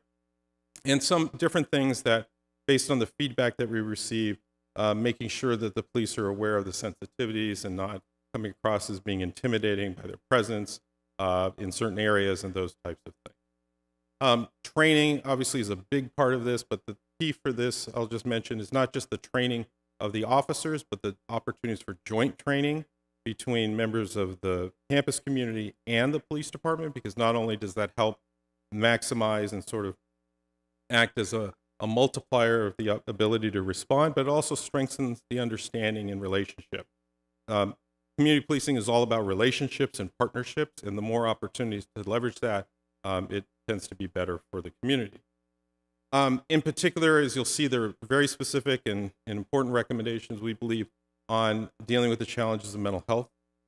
We had the opportunity to speak to health services and talk about the resources that are there. There is a lot that's going on. We believe that building upon that, building closer relationships, strategic approaches to this could be very important, and in particular, enhancing the capabilities of the police officers, but also many other resources, especially as an alternative to respond when there isn't a threat of physical violence against anybody or the person individually, could be very important in these types of situations. And as you can see, certain specific things about specific type of training that would be helpful. Enhancing physical security and preventing crime on campus. This comes from the concern about issues with buildings. I know from the previous discussions you were talking about access controls for buildings. Having been in the world of physical security in the past, those things are very important, both for deterring, preventing, and ensuring feelings of safety and well-being. And then finally is the issue of fostering transparency and accountability. There are some things in Title V that are going to require this. There are also things that should be promoted and made better available. For example, if someone believes they've been mistreated by any campus police officer, what is the process for them to file a complaint? They're very rigorous processes the Long Beach Police Department has, making sure that information is known and available, and what recourse they have, and what are the different methods that they could report that. What are their policies? What are their procedures? Having better integration and availability of that information would, of course, increase transparency, accountability, and hopefully public trust. So that was just a very quick overview of a lot of information. I apologize for the brevity of that and having to go through it so quickly. But I do want to say, I do want to thank everybody for their cooperation, especially all of you and the campus community for engaging us in this process and enabling us to what we believe is a fairly thorough report that hopefully has some sound recommendations that can position the campus community well as you go forward and especially with the Title V regulation implementation that you'll be required to do. So with that, I'm happy to take any questions. Thank you, Mr. Ali Khan. I know this is a lot of information packed into 15 minutes. Remind us how long the document is? 109 pages. 109 pages. So just for everyone, there's a lot more to read than what's in the slides, but there is also a lot on the slides tonight. So thank you again for your work and partnership over the last several months, meeting with us in the ad hoc committee and giving feedback and being responsive. We appreciate that. I know this has been an ongoing process. No decisions will be made tonight. This is an information item, but also we want to continue to have a robust conversation as a board and as a community as we move forward in making decisions. So thank you again. Now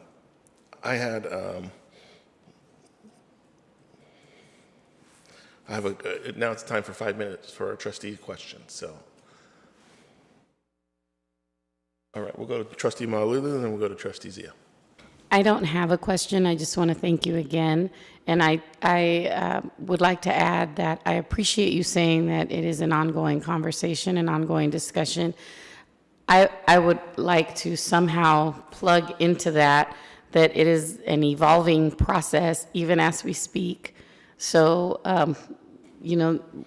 developments as they occur on campus in live time will definitely have an impact on the board's decision moving forward. And unfortunately, we live in such a volatile world that these things need to be,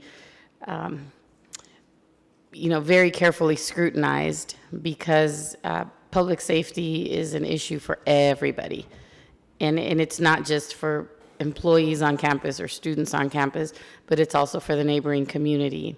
So it does need to be handled with care. Thank you.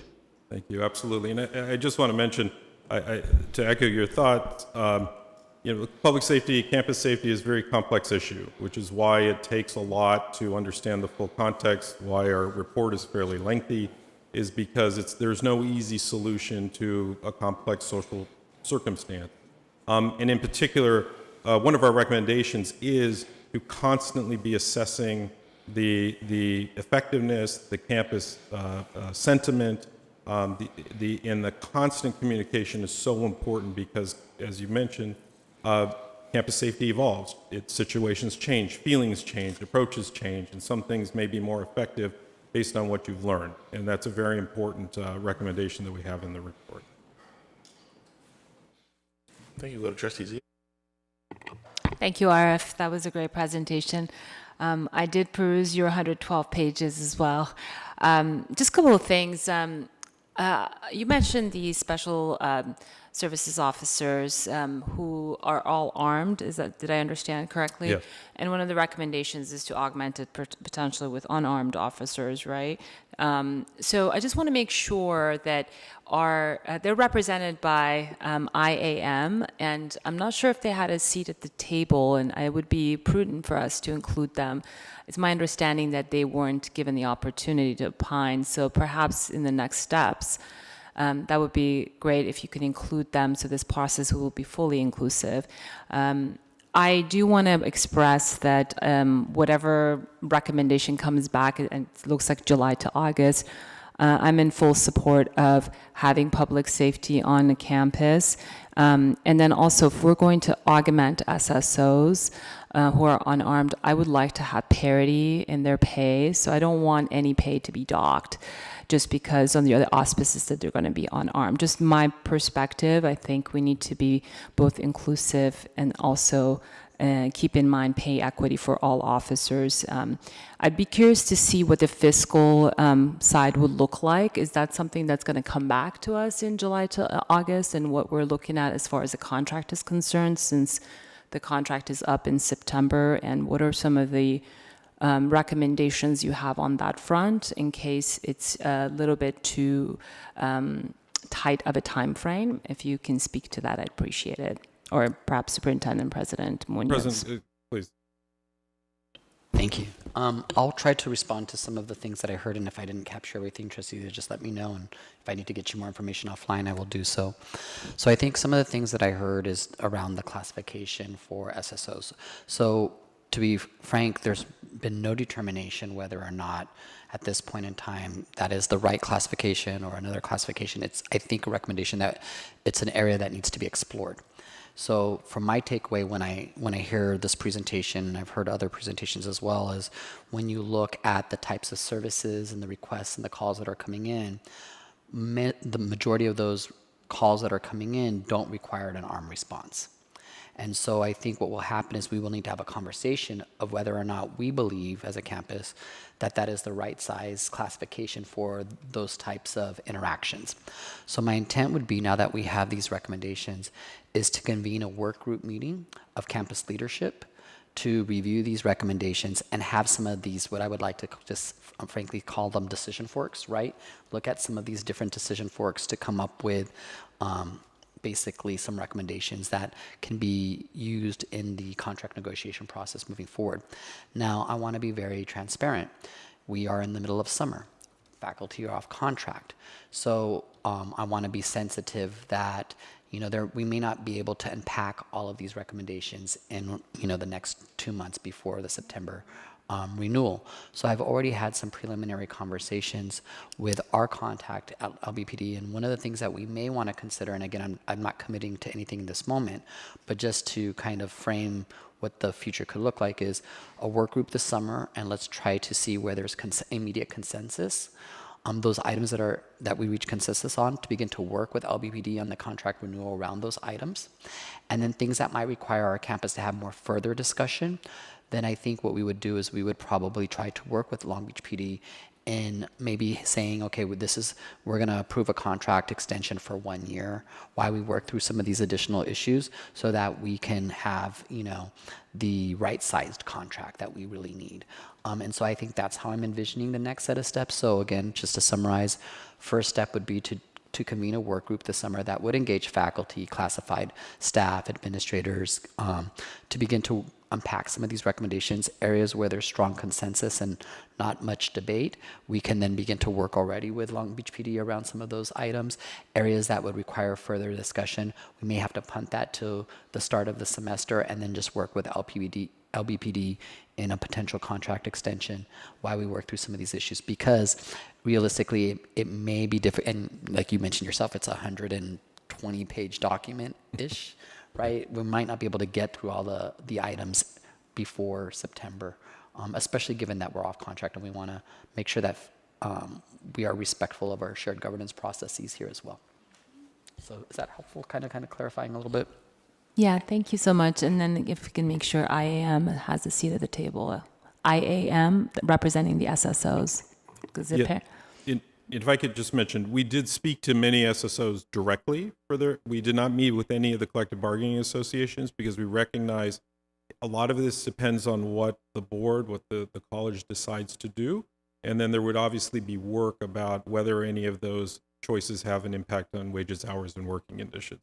And so our approach, as President Munoz said so well, is to give options of the different possibilities. In fact, some of them I didn't mention, including a potential for a community service officers, which would be actually students, to provide some of the escorts. There are many different options that are available to right-size the response to the right type of incident.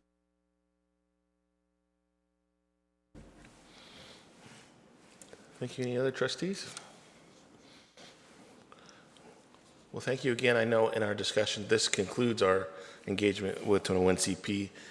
This will be up to us to decide what to do next as a community, as a group. That there is no implementation plan or additional engagement to happen beyond this document. And this was the third-party independent review and feedback that folks said that they were seeking as we looked at all options of what to do next.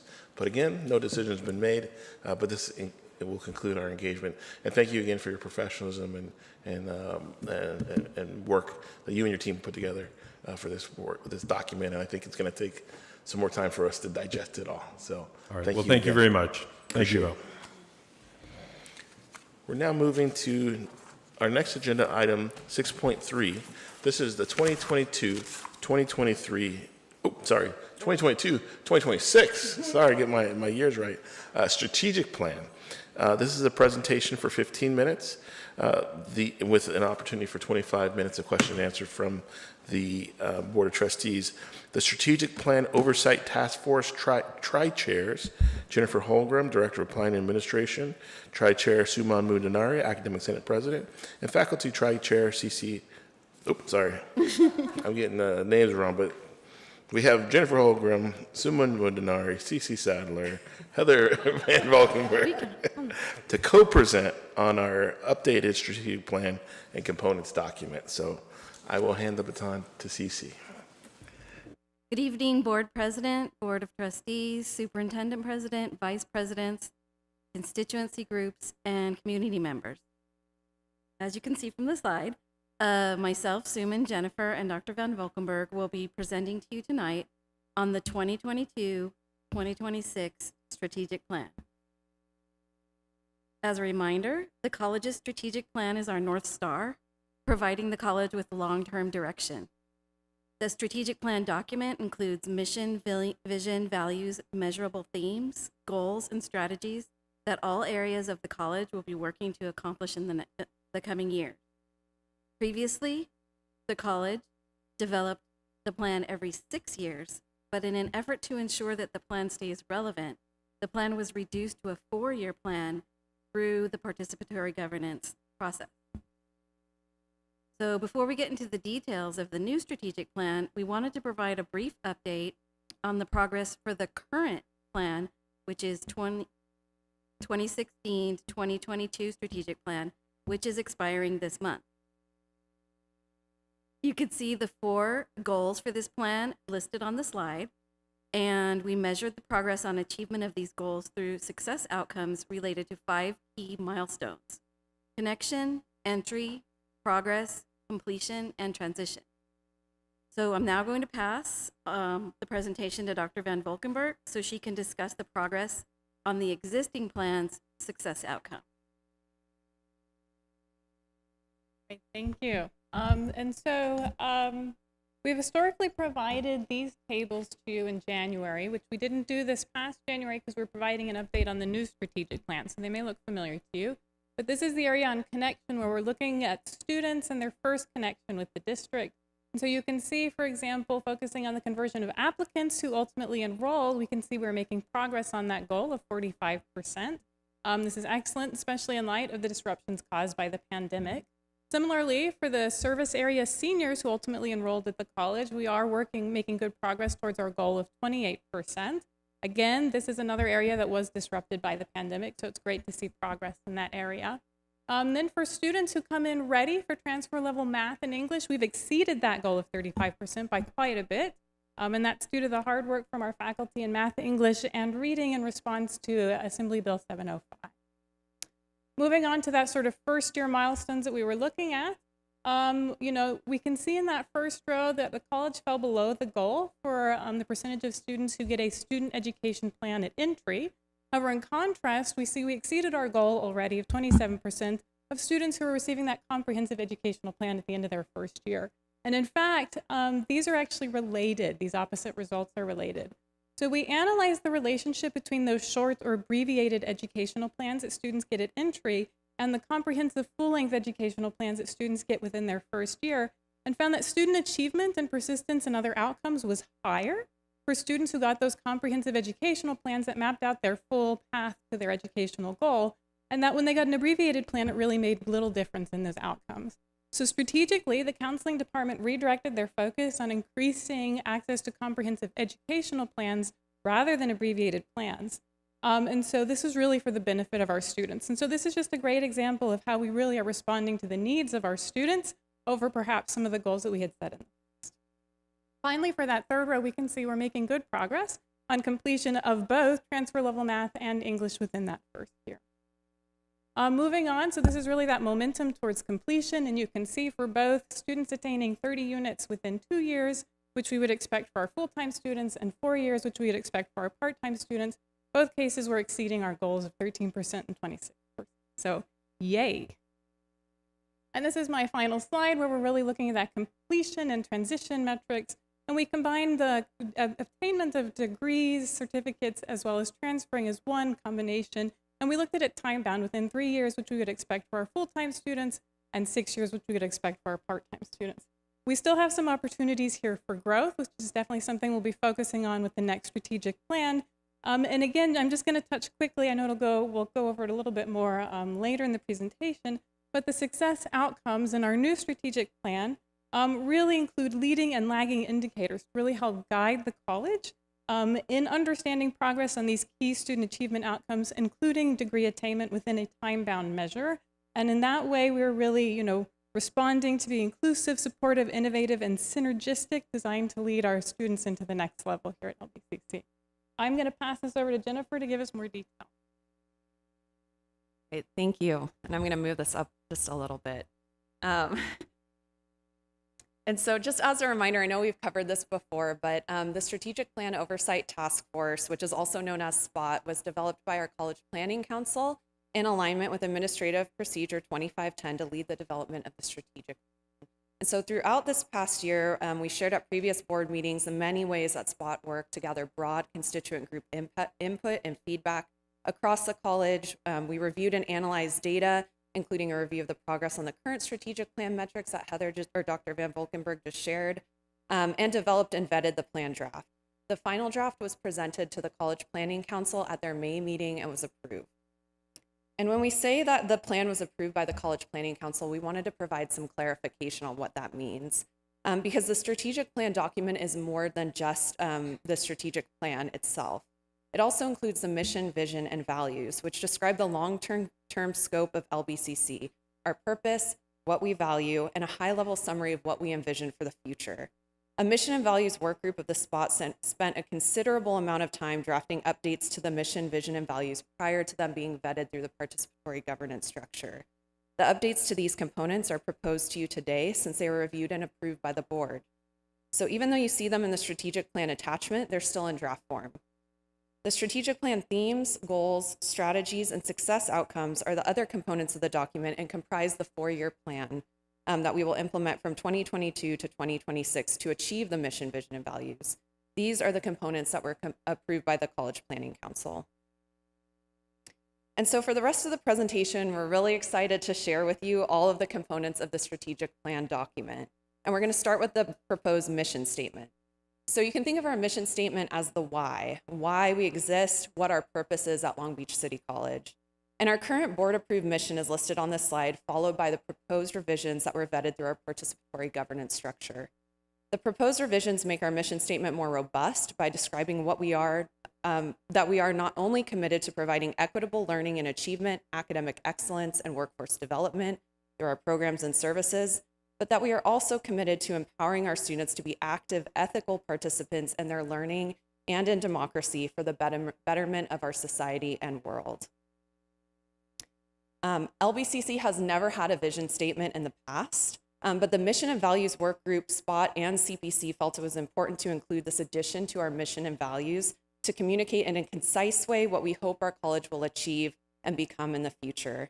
And so you can see on the slide, the proposed vision statement is focused on creating an anti-racist, inclusive, and innovative LBCC community to ensure our programs and services prepare our students to thrive and achieve their goals. Our values communicate the fundamental beliefs our college holds. The mission and values work group of the SPOT spent a lot of time reviewing, discussing, and revising the values. The work group felt that the college's values needed to be expanded and proposed each value include a specific concrete definition so that anyone who reads them understands exactly what they mean. And while we couldn't include all the definitions on this slide, they are in the attached strategic plan document. And we have 12 proposed values in total, organized into 4 categories. So at this time, I'm going to pass it to Suman to present on the strategic plan themes, goals, strategies, and success outcomes. Thank you, Jennifer. I get to do the fun part. So The themes and the goals of the strategic plan describe the future direction of the college that will ensure we achieve the mission, the vision, and the values as Jennifer described. There are 4 themes, and they all have a related goal. The inclusive one is focused on creating an inclusive and anti-racist environment to ensure all students and employees feel their voices matter and our identities are reaffirmed. Supportive is focused on fostering a culture of care for students and employees. Innovative is focused on implementing innovations to achieve equitable student success and learning, address the industry needs, and promote sustainability. And synergy is focused on creating synergy between community, education, and industry partnerships to support equitable student achievement. All right, so I'm not going to read everything on these slides, but I wanted to highlight a couple of the bullet points. So for inclusive, within the strategic plan, you'll all see that we have high-level strategies that the college will engage in to achieve the themes and the goals. And so examples are under inclusive theme is to focus on attaining social and racial justice for students and employees by redesigning policies and procedures and processes to be equitable by implementing the framework for reconciliation. Example strategies and supportive theme include intentionally serving our historically marginalized students, addressing our students' basic needs, and building trust and morale for all of our employees. And for the last 2 strategies, examples for strategies in innovative theme focus on closing student equity gaps and persistent and core success and continuing to work toward attaining environmental justice through welcoming, accessible, and sustainable upgrades to facilities. And strategies in synergy theme focus on achieving restorative justice through community partnerships, driving regional economic recovery to attain economic justice and continue to expand and improve the Long Beach College promise. And Heather did speak to some of the success outcomes from our last strategic plan, but you'll see that we have some measurable targets that we'd like to be achieved in a 4-year period for each of our different themes. CPC, College Planning Council, approved success outcomes that were developed by IE to measure the progress towards the accomplishment of the 4 themes and goals. And the progress on these outcomes will be reported on an annual basis to ensure that the college is making progress toward achievement of the plan and is actively monitoring any areas of identified improvement, which I think is very important for us to continually look at it each year. With that, I want to thank you and ask you if you have any questions. Thank you so much. Great presentation. This time we take trustee questions and comments. Vice President Chico? Mine is just a comment. Thank you so much for putting all of that information together. It was so thoughtful. I love the addition to our mission statement and our vision. I think that just clarifies it. Our attendance there, and we've been practicing that, but to really verbalize it, to see it on paper, I think is really strong. And I appreciate you recognizing how important it is that we see it, that it's in writing, it's permanent, and it's very clear. So thank you. Thank you. Go to Trustee Baxter. Yes, I just want to say thank you. I know how much work this is, and how I know it's not only the 4 of you, it's a number of other colleagues working on this together, and I'm really proud of our institution that I think we're taking the lead way ahead of everybody else. I'm going to say that whether it's true or not, and how we are trying to move the direction of the college, and having been around for such a long time, it's great to see very specific ideas that we're trying to implement, and I really appreciate all your work. Thank you. Trustee Zia? Thank you, ladies. Great job as usual. Couple questions. One, is it safe to assume that, so we're emphasizing guided pathways, is that the intent with the percentages you provided and the increased numbers or attaining larger percentages. That's one. Two, on your slide 16 of 17, you say under inclusive, ensure 85% of students feel they matter, and then ensure 85% of employees feel they matter. Why not all? And the FTEs that you are increasing to 20,774 FTEs, what's the baseline that you're increasing it from? Thank you, and great job. Thank you. So the first question about guided pathways, do you want to take that one and I'll come back to the data? Yeah, so in regard to guided pathways, both with our metrics, the themes, the goals, we intentionally aligned the entire plan with guided pathways. We didn't want to put it in the pillars because in some ways we found that that kind of limits like where things go. For example, if you're trying to create a sense of belonging, that should impact all 4 pillars, right, of guided pathways. And so really looking at, intentionally, how can we structure this in a way that aligns with guided pathways, but not boxing ourselves into the 4 pillars per se, where we might want to see the same types of movement across all 4 pillars. So hopefully that helps. So, yeah, we always thought about it being an alignment with guided pathways.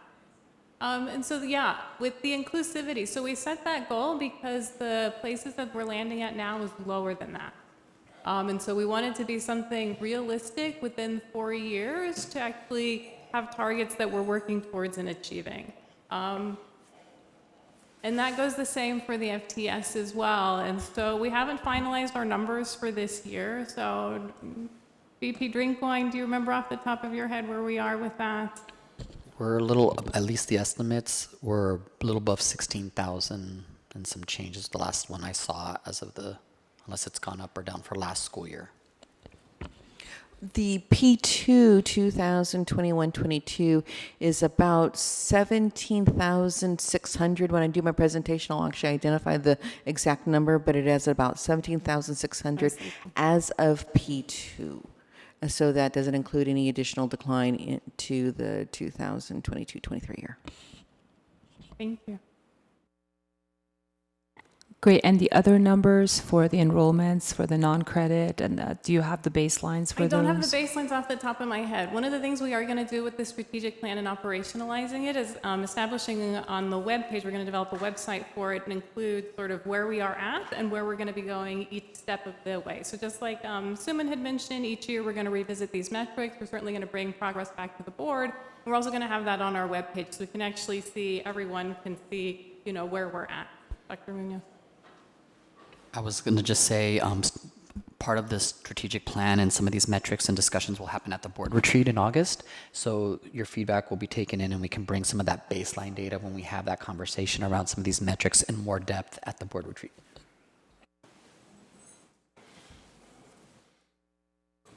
We have a few questions. Or do you have more to respond? Oh, okay. I know there's these external guideposts of 2, 4, 6-year completions from the Department of Education and the Chancellor's Office. How are those kind of external measurements integrated into the strategic plan?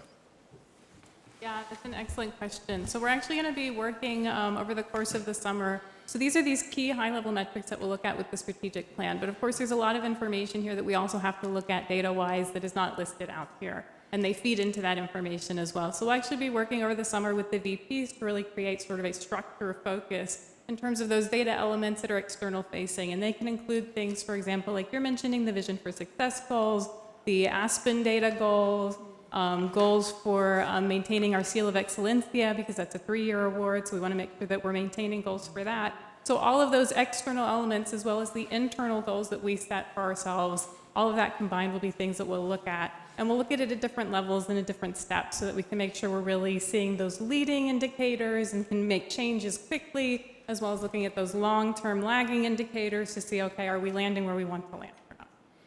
So, yeah. That's great. And I guess I'm hoping we're going to get to the point of, always talking about data analytics, a dashboard that's going to have those key performance index, and we can measure where we are and think about resource allocation or supports or adjustments to help us move along. So will that be on the website, a dashboard, or we can get some slide format that every time it comes back, we can kind of track over time? Yes, definitely. I think we can work on something that will be really appropriate for your review on a regular basis. Definitely. Awesome. Yes, we'll go to Trustee Malulu. The four of you make a great team. We're definitely in good hands. Two things. One, with regard to part of the strategic plan goals to increase the Pell Grant, that's actually consistent with some of the work that we're doing at ACCT.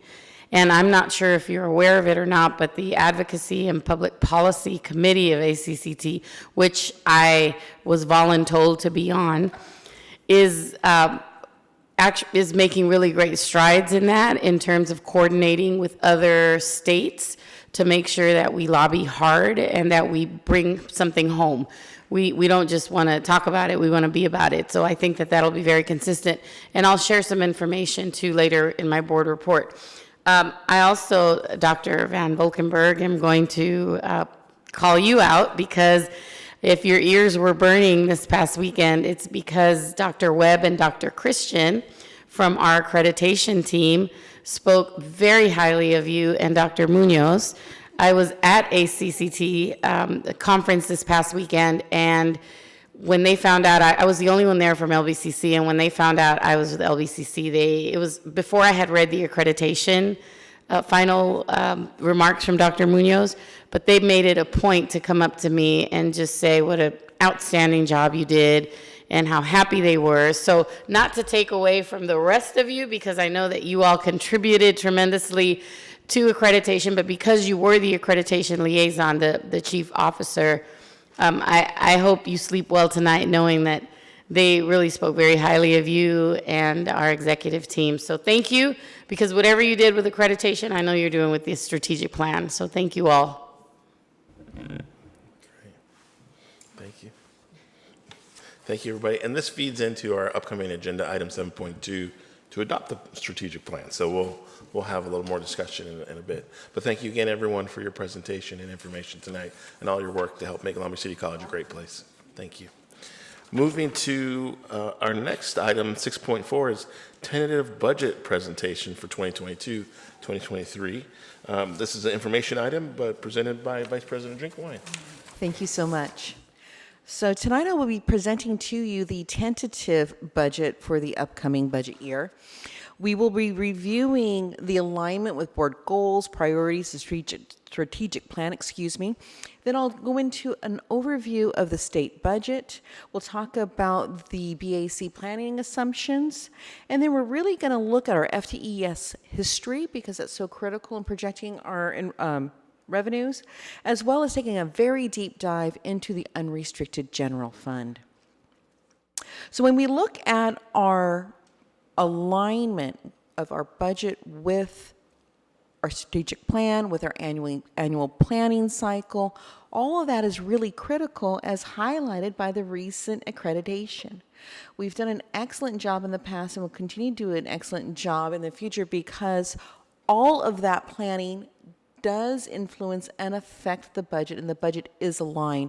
In the next several slides, what we attempt to really highlight is that alignment. And rather than going through all the slides, I want to talk a little bit about the tables in which that alignment is illustrated. We have several tables, they're color-coded, and they are by category.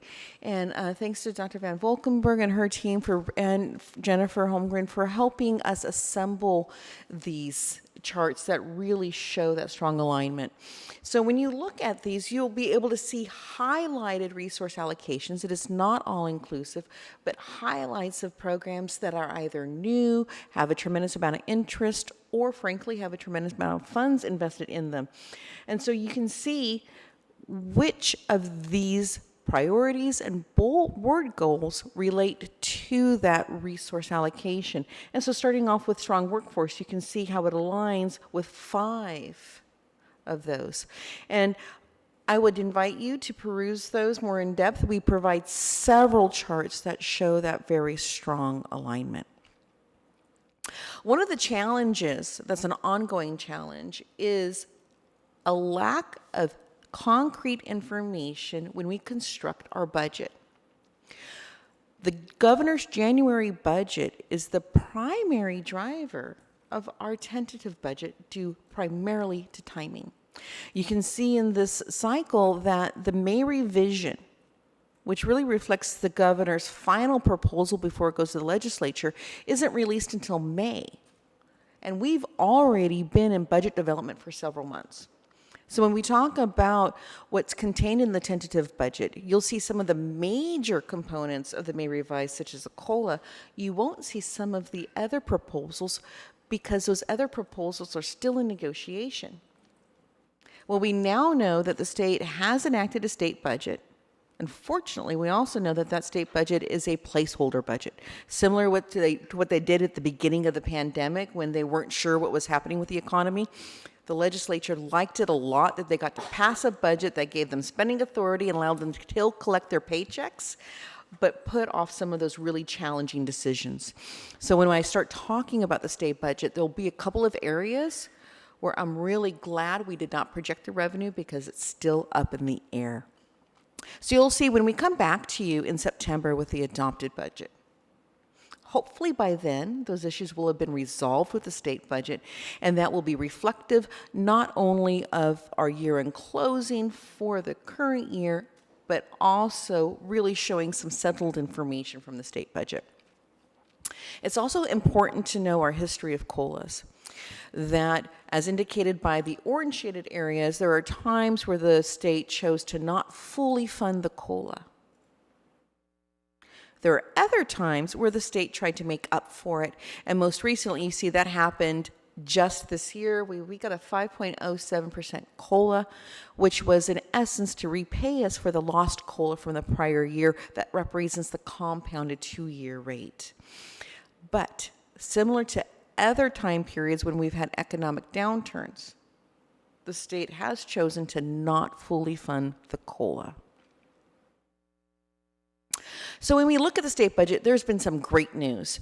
The state has a Proposition 98 guarantee, which forces them to fund K-12 and community colleges at a minimum rate.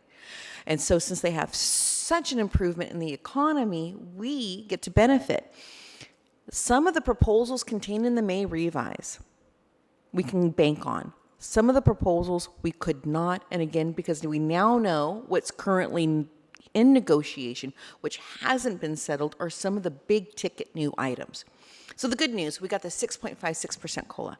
That represents $9 million for us. Great news. The governor also proposes to augment the student-centered funding formula rates. Unfortunately, because of some of the impact of our decline in enrollment, that would only generate a little bit less than $500,000. We're not sure if those are going to stick.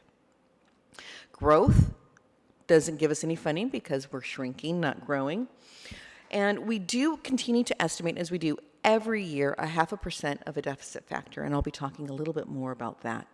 Also notable, beginning in 2024-25, the hold harmless, our minimum guarantee of funding, will no longer be increased by COLA from year to year, regardless of whether the state funds a COLA. And this last bullet point was true when we prepared the tentative budget in this presentation. It is no longer true that the state has extended the emergency protection against our decline one more year. If you recall, we're currently paid based on our 2019-20 FTES. That was supposed to end with this current year. It has been extended for one more year with a lot of strings, and I'll be talking a little bit more about that later. Also, luckily, categorical programs were not left out of the COLA party. They are getting the COLA, which is really important because those programs experience the same increases in costs as do our unrestricted programs. Now, these are the new areas of funding that we did not include in the tentative budget and that are currently being negotiated at the state level. So while we know the state has to provide community colleges with the funding that's represented here quite a bit, collectively over $1 billion, what they disagree on is the method in which they're going to give it to us. What the governor had proposed was large buckets of nearly unrestricted dollars. I would expect that there would be some restrictions placed on those. This discretionary block grant concept, which would have provided us $12 million that we could spend over 5 years, is fantastic. But it is largely unrestricted. And so that's what's being disputed or negotiated. Integrated technology, another 1.6 million estimate for Long Beach, which would be fantastic. It would allow us to continue many of the efforts we started because of COVID. But again, we're unsure what the exact construct of that program would be, as well as the student recruitment and retention. I actually believe those two, with the restrictions, are more likely to survive, but again, it's unsure. Deferred maintenance is really unsure. Dedicating $1.5 billion to insured maintenance and instructional equipment block grant, which has a technology aspect in this iteration, would be tremendous. We would get $25 million for LBCC. Historically, we've split that exactly 50-50 for instructional equipment and facilities. We're unsure how that will survive. And then lastly, and it's interesting because I think this is impacted by those other areas, STRS and PERS are not proposed to give us any additional money to fund our increase in STRS and PERS costs, which are in the millions of dollars. What's interesting about that is that the governor said you could use maybe the block grant to offset that for 1 year. And what's also interesting is with the performance of the market, we're unsure where those funds actually will end up at the end of the year and whether those increases that are supposed to end after next year would be extended because the funds may still require additional contributions to recover because market performance has been very, very poor. We don't have capital projects approved in this current budget, but you'll see later in the agenda that we are asking for the board's approval on an application for future state funding. Good news, because the economy's been so great, the state does have to contribute to some stabilization accounts. What this means is if the economy continues to suffer, this would trigger the use of these stabilization accounts for 1 or maybe 2 years, as long as it lasts, so that the state could avoid cutting the budgets to education. So it's really good. They established this several years ago, and it is our rainy day fund. So the Budget Advisory Committee does approve and review the budget assumptions used in the creation of this budget. Some of the primary budget assumptions is the projected enrollment. The total current target for FTES is above 20,000, but because of our recent actual enrollment, we instead chose to project flat enrollment at the same level as this year for future revenue projection purposes. That other target continues to be used for other purposes throughout the district. Our current policies require that we maintain a 15% unrestricted reserve. That's a combination of those two that you see there. This is one of those major strings attached to the extension of that emergency conditions apportionment that lets us use 1920 FTES instead of a current, is that they require us by February to become in alignment with the chancellor's recommendation for a different reserve level. What they're doing is they're following the best practices by the GFOA, which is a Government Finance Officers Association, that says you should have at least 2 months of your total general fund operating expenses, which is about 16.6%. If you compare this to the budgeting advice for us as individuals, the common advice is to have 6 months of your income in cash savings. This says 2 months. That is only 1.67% than our current board policy. So it's not a huge jump, and that would allow us to access additional funding because of this emergency conditions apportionment and come into alignment with the chancellor's recommendation. You will see on your board agenda, later in the board agenda, included in those board policies for first reading, a board policy that would change our policy to match this recommendation. If we do not do this, we cannot use that emergency conditions allowance and would be paid on our actual enrollment level. That will be somewhere south of what we had last year, which is only 17,600, which is 2,200 FTES less than what we had in 2019-20. In addition, our reserves also are inclusive of our load banking and vacation, which is $3 million. We have our annual contribution for retiree benefits, which is now $5 million. And luckily and strangely, our healthcare benefits have only increased by 1.1%. We've seen previous years with double digits, so this is a little bit of a silver lining along with all the other areas of increase. And this is that chart where it really highlights what I was talking about. You can see that in 2021-22, our actual FTES was 17,636. We were paid based on our 2019-20 level, 19,836, because of that emergency conditions allowance. So collectively, you can see that 21-22, we estimate total funds expenditures is $362.7 million. When you look at the tentative budget, you see, wow, $1.1 billion. That's because in our budget, we anticipate spending the entirety of the bonds. In actuality, we don't do that in 1 year. It's just a mechanism of budgeting. The good news is that we do see a balanced budget in 2022-23. The bad news is that this is not reflective of the cost of the salary agreements that you have on your agenda for your future adoption. The cost of those is a little bit more than $9 million. As we discussed, we can certainly maintain sufficient reserves in the current and subsequent years for that, but it is important to note that when we come back to you in September with the adopted budget, that the expenditures will be a little bit more than $9 million higher, and the reserves will be a little bit more than $9 million lower. And we love this chart because it provides you an illustration of how budgets are a living document, and they do change over the course of the year. That at the beginning of last year, we didn't know that the state was going to pay us back for that lost COLA, and so we used a lower COLA rate. By the time we got to the adopted, we were able to recognize that revenue. And then over the course of the year, you see a series of savings. These were largely from salary savings and some unrecognized revenue.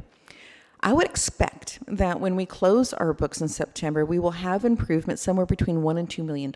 And that's because we're going to capture all those savings and unused budget, as well as additional salary savings. So do expect some improvement. It happens almost every year, but we can't count on it every year. I'll speed up. That was my 15-minute reminder, so I'm talking a little bit slow. When we talk about revenues, you can see that we have a huge increase in our state apportionment, $12.3 million. This is due to the COLA, which is fantastic. And as always, the state principal apportionment, which is the student center funding formula, is the primary source of revenues, made up of a combination of property taxes, the EPA enrollment fees, and the state funding. When we look at our expenditures, our largest expenditures are in salaries and benefits. We see significant increases in both academic and classified salaries, primarily because we got to hire 40 faculty, which is phenomenal. But we've also done some restructuring and added some necessary leadership in both academic and classified, as well as providing some assistance in our classrooms. We don't have an overall net change in our contracted services and operating expenses, but there are two significant increases here. Like everybody else, we are suffering from increased costs for utilities, primarily fuel-driven, about $1 million a year over last year. And then we also have election costs. So we don't have these every year, but when we do have them, they're substantial. We estimate about $450,000. And so, as I mentioned, salaries and benefits, that drives us. We're about 90%. That will go up a little bit as we account for the settlements. And then when we look at our multi-year, again, this does not include the current year increases for salaries, and does not include any salary increases beyond step and column for the out years. So know that those hefty fund balances will decline, and that when we present you with the with the adopted budget in September, they will be inclusive of the current year settlements, but again, they don't include potential settlements for the out years. So our greatest budget challenges is enrollment. I know that student services could go at length about all the many initiatives we have to improve that. Our other current challenge are our pension obligations. You can see here that the 1-year increase in employer contribution rates is almost $4 million.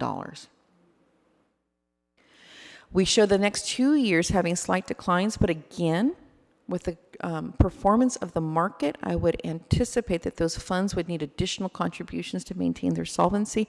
Whether that would happen in the near years or in the out years is yet to be known.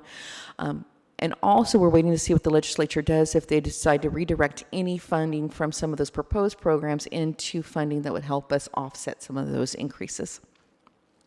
We still struggle with some of the hiring for the SERP, although we have the 40 new faculty, that's fantastic. But there are ripple effects throughout classified divisions for movements when we promote people to fill vacancies. We're still struggling from that. And our HERF funding is ending. We have until June 30th, 2023 to spend the rest of it. We have been identifying the necessary staff to extend through that, and then we have priorities for the expense of the remaining funds in that area. And also the return to campus, how we continue to keep campus safe on an ongoing basis once those HERF funds have expended and we perhaps have some expenditures we have to transfer to our general fund. And of course, it's economy. Prior to the pandemic, we had record years of economic growth. We had an unexpected economic growth during the pandemic, but we're now facing inflation. We're facing reactions from the feds to that inflation. And we also see really unique supply chain issues. We are still waiting for deliveries of technology we've ordered nearly a year ago. Equipping our newly opened buildings is a challenge. Meeting the future and current needs of our students will continue to be a challenge as those global supply chain issues are resolved. And really quickly, as I complete my last budget presentation for this district, I really want to take the opportunity to express my gratitude for the opportunity to serve this district, my deepest appreciation to Dr. Munoz for his friendship and his leadership. And this has been a highlight of my career. It's been an immense pleasure and an honor to serve this board and this district. So thank you.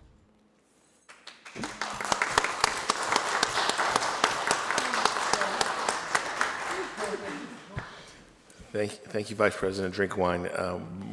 We really appreciate all that you've done for us and ride or die with us through the roller coaster of Long Beach City College. And it's been a great pleasure working with you the last 4 years. And I know we've gotten a chance to travel to D.C. and Sacramento and share barbecues across the street at Vet Stadium. And it's we're going to miss you and appreciate all that you've done for us. So thank you again.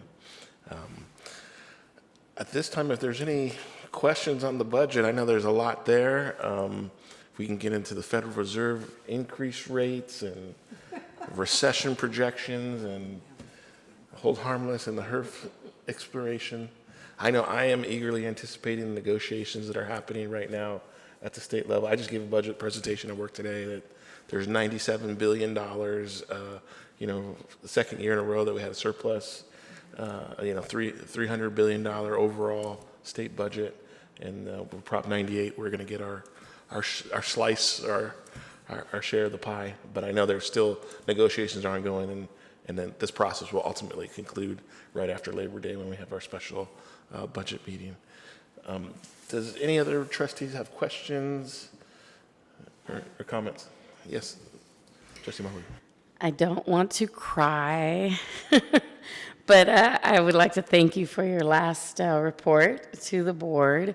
And take this opportunity to formally thank you for your many years of service. I believe it was 4 years of service to Long Beach City College. We appreciate your expertise and wisdom.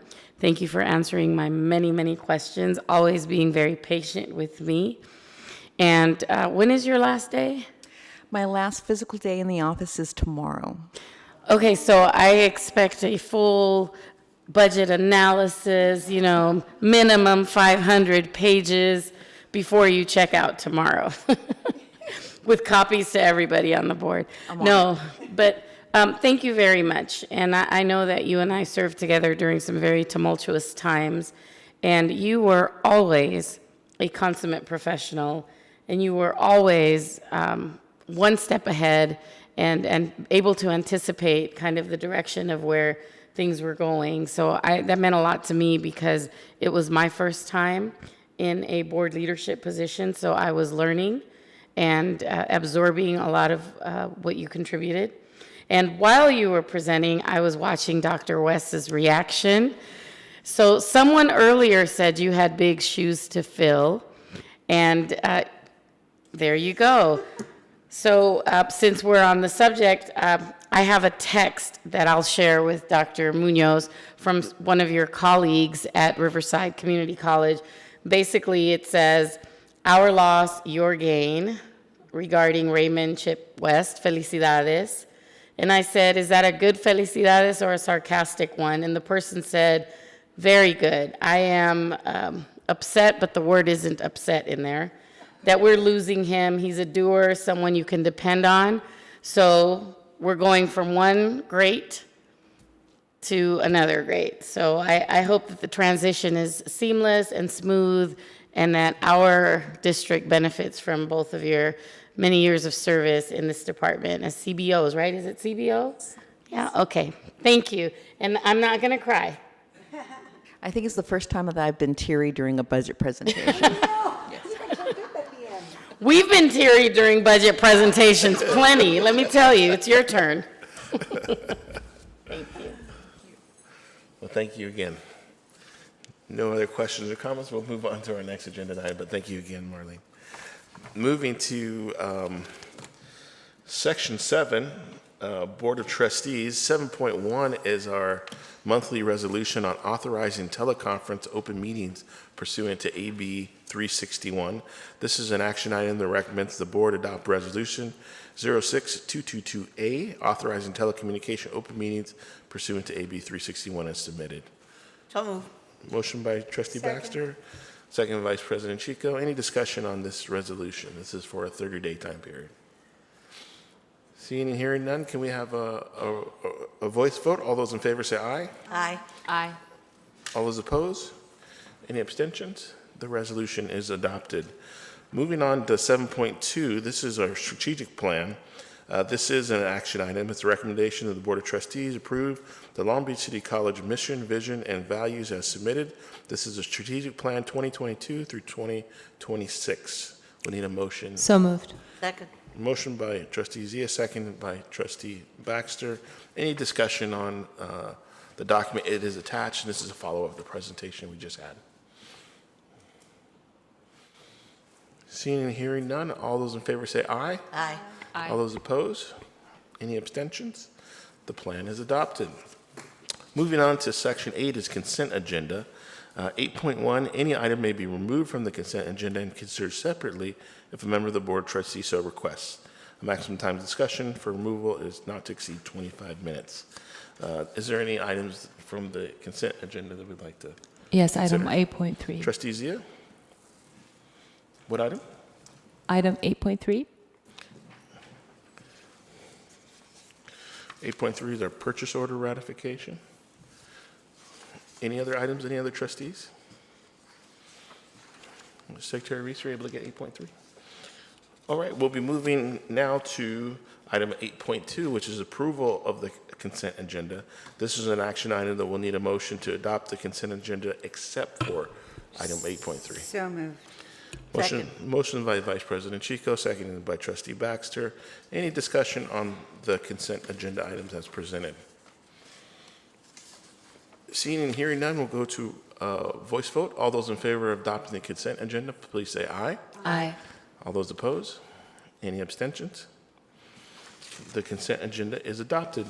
Moving to item 8.3, this is our purchase order ratification. This is also an action item. It's recommended that the Board of Trustees ratify the purchase orders and change order issuances for the period of April 30th, 2022 through May 27th, 2022 in the amount of $4,261,283.54 as submitted. This needs a motion and a second to move forward. So move. Motion by Trustee Baxter. Second. Second by Vice President Chico. Any discussion on the purchase order ratification? Seeing and hearing none, we'll call for a vote. All those in favor say aye.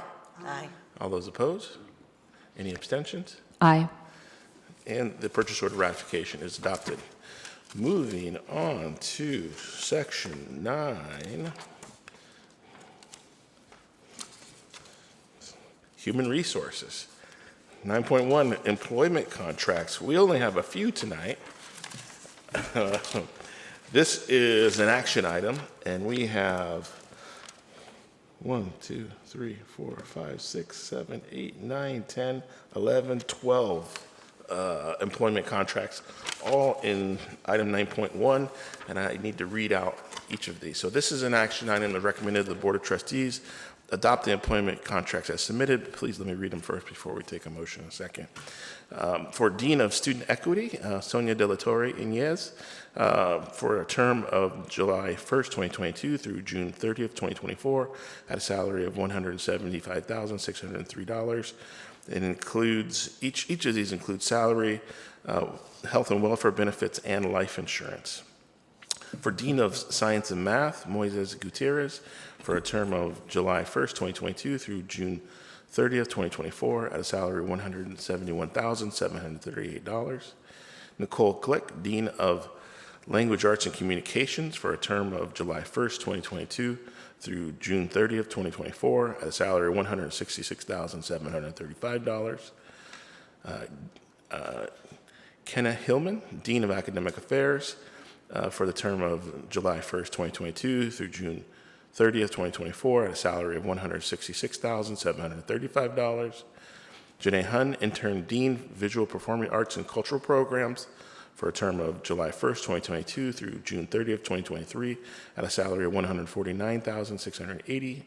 Melissa Infusio, Interim Vice President, Economic Workforce Development and Government Affairs, for a term of July 1st, 2022 through June 30th, 2023, at a salary of $199,836.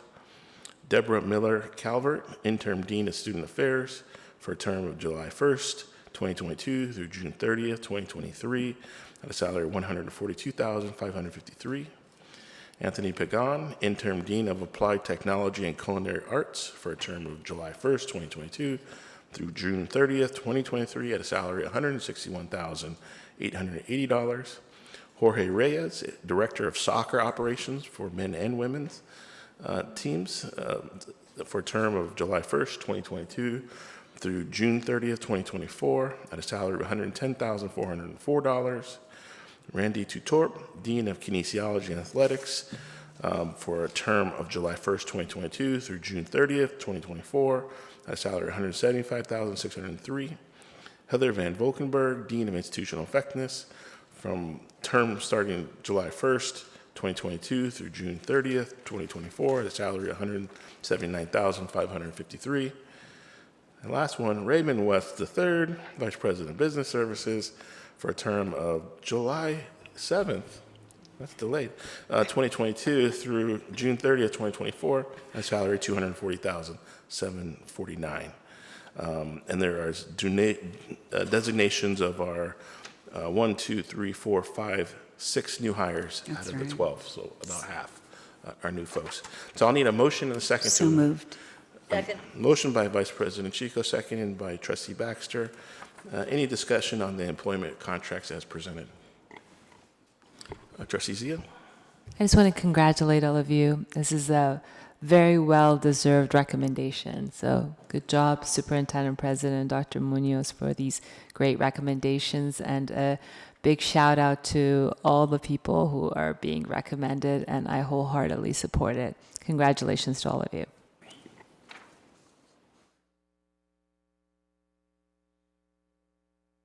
Great.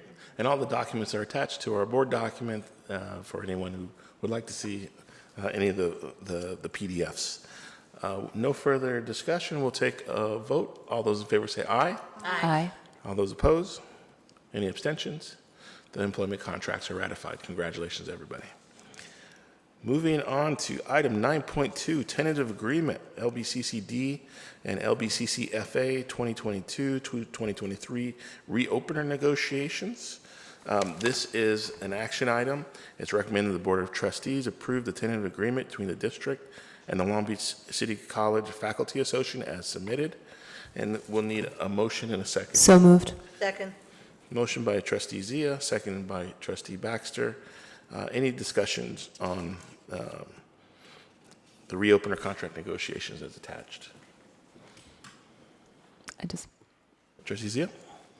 Again, congratulations. Our faculty and staff have been working really hard during the last couple of years, and it's well deserved, and really appreciate them taking care of our students. All of you, thank you, and congratulations.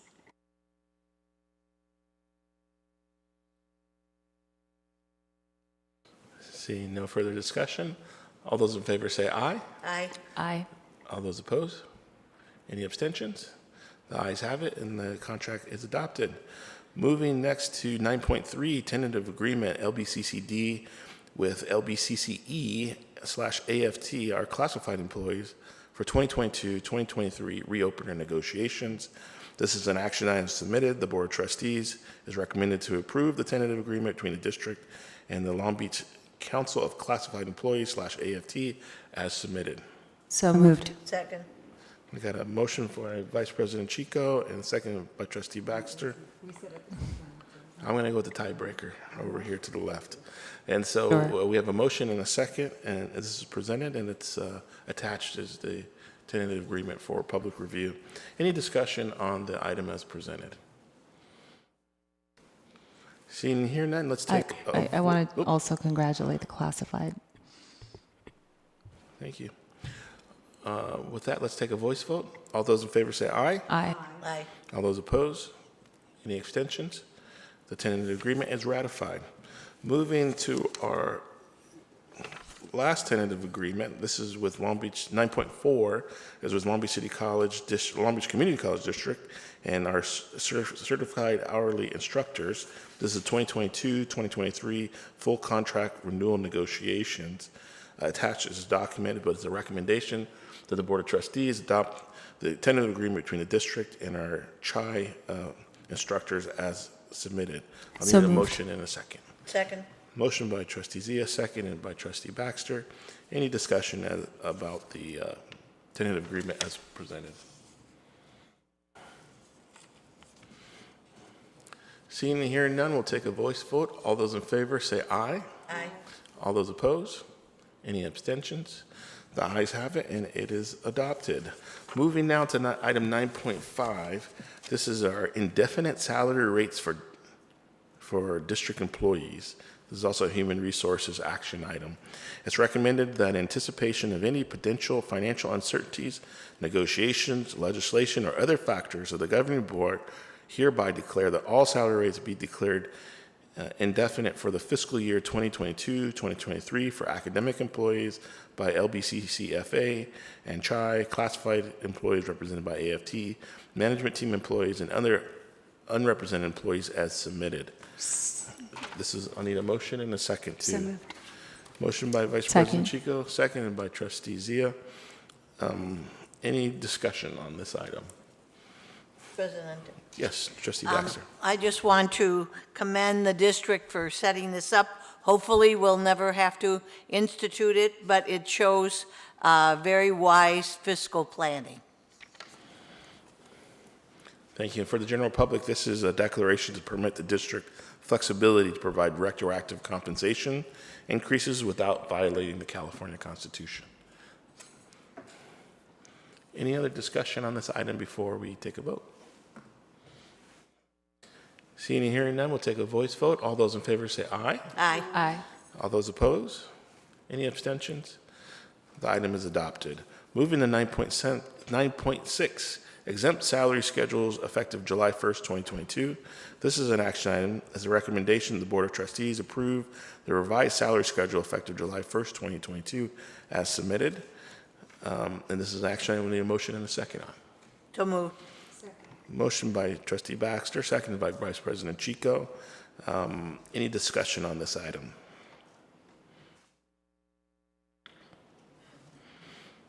Seeing and hearing none, we'll have a voice vote. All those in favor say aye. Aye. All those opposed? Any abstentions? The salary schedule is adopted. Moving to item 9.7, management salary schedule effective July 1st, 2021. This is also an action item. The Board of Trustees approve a management salary schedule as submitted. The schedule includes an increase of 6.56 as implemented on July 1st, 2022 with an attachment. So moved. Second. Motion by Vice President Chico, seconded by Trustee Baxter. Any discussion on the management salary schedule change? Seeing and hearing none, we'll have a voice vote. All those in favor say aye. Aye. All those opposed? Any abstentions? The ayes have it, and the schedule is adopted. Moving to item 9.8, this is new and/or revised board policies and administrative procedures, Chapter 7, Human Resources, specifically Board Policy 7360, 7365. This is the second reading of these policies. Attached for informational purposes are the administrative procedures. This is an action item, and this is for the board policy for discipline and dismissal for academic employees and discipline and dismissal for classified employees. And this is part of our Community College League of California policy and procedures update to make sure our policies adhere with state standards. Is there a motion and a second for this? So moved. Motion by Trustee Baxter. Second by Vice President Chico. Any discussion on this? This is the second reading, and attached are PDFs of both the board policies and administrative procedures for each on our board docs. Seeing and hearing none, we'll take a voice vote. All those in favor say aye. Aye. All those opposed? Any abstentions? The ayes have it, and new policies are adopted. Moving to Section 10, Academic Senate. We have new and modified and inactive courses for agenda item 10.1. This is also an action item. Let me read through this a little bit. This is recommended the Board of Trustees approve new, modified, and inactive courses effective for fall 2023. For new courses, there's a mix of cybersecurity, competition fundamentals, ethnomathematics, honors, social psychology will be new. Modified courses are art, baking, family, child care development, film, music, nutrition, philosophy, sociology. Inactive courses will be a series of journalism courses on digital design, publication, magazine writing, freelance writing, and distance education, speed, accuracy, building for typists, cybersecurity, competition fundamentals, ethnic studies for educators, as presented. There's an attached, more detailed board report to this, but this is an action item that we'll need a motion in a second to move forward on. Motion by Vice President Chico, second by Trustee Baxter. Any discussion on these courses? It's really sad that all of those journalism, magazine writing, all of those journalism classes I took and are just, yeah, Vivian and I were talking about they're just non-existent now. What's a magazine? I never heard of that. Well, thank you to the Academic Senate for doing the work and presenting this tonight. But yes, this is an opportunity to update our courses offering. Yes, thank you. Any other discussion on what's been presented? Seeing and hearing none, we'll take a voice vote. All those in favor say aye. Aye. All those opposed? Any abstentions? The ayes have it, and the new modified and inactive courses are adopted. Moving to item 10.2, this is a modification of our General Education Plan C. This is also from the Academic Senate. It's recommended the Board of Trustees approve the addition of courses of General Education Plan C, which is courses are transferable to the University of California. These courses offer additional options to meet GE requirements for Plan C. Documents have been reviewed by the Associate Degree in General Education Subcommittee and approved by the Committee on Curriculum and Instruction. This is an action item. I need a motion in a second. So moved. Second. I'll take a tiebreaker to the right this time with Trustee Baxter as the maker of the motion and Vice President Chico with the second. Any discussion on the ed plan, transfer plan to the University of California? Discussion. Seeing and hearing none, we'll take a voice vote. All those in favor say aye. Aye. All those opposed? Any abstentions? The ayes have it, and the modified to the GE plan has been adopted. Moving to item 10.3 is new programs of study. This is also an action item. It's recommended the Board of Trustees approve a new program and study effective fall 2023. The new programs include a certificate of accomplishment and the fundamentals of academic research, a certificate of completion for the fundamentals of academic research. This is an action item. Need a motion in a second. So moved. Motion by Trustee Baxter, second by Vice President Chico. Any discussions on these new certificates? Seeing and hearing none, we'll take a voice vote. All those in favor say aye. Aye. All those opposed? Any abstentions? The ayes have it, and new programs of study are adopted. Moving to section 11, item 11.1. This is academic affairs. 11 is an action item, and this is new and revised board policy administrative procedures, chapter 4, board policy 4022, 4105, 4235, second reading, and the attached information or administrative procedures are there for informational items. We did have this previously come to the board in May of 2022. This also aligns with our updated policies with the Community College League of California Policy Procedure Service. We need a motion and a second to approve these. Second. Motion by Vice President Chico, seconded by Trustee Baxter. And these are for course approvals, distance education, credit for prior learning, advanced placement credit. Any discussion on these items? Seeing and hearing none, we'll take a voice vote. All those in favor say aye. Aye. All those opposed? Any abstentions? The ayes have it, and the new policies are adopted. Moving to 11.2, revised board policy administrative procedure, chapter 4, academic affairs, board policy 4300. This is the first reading. This is an information item only. We do not need to vote on it, but this is for field trips, changes of locations, and excursions. Attaches the draft board policy and administrative procedure for public review. Any discussion on this first reading of the board policy? Seeing here none, we'll move on to section 12. 12.1 is tentative budget for 2022-2023. This is a follow-up from the presentation we just had from Vice President Drinkwine. This is an action item. It's recommended the Board of Trustees approve a tentative budget 2022-2023 as submitted. This action is in accordance with the California Code of Regulations 58305 and the directive from the California Chancellor's Office, which states that on or before the first day of July, the governing board of each community college shall develop and adopt a tentative budget. And so we'll need an action item and a motion for this. Second. Motion by Trustee Ntuk, if I may, I'd like to have another budget report by Vice President Drinkwine, please.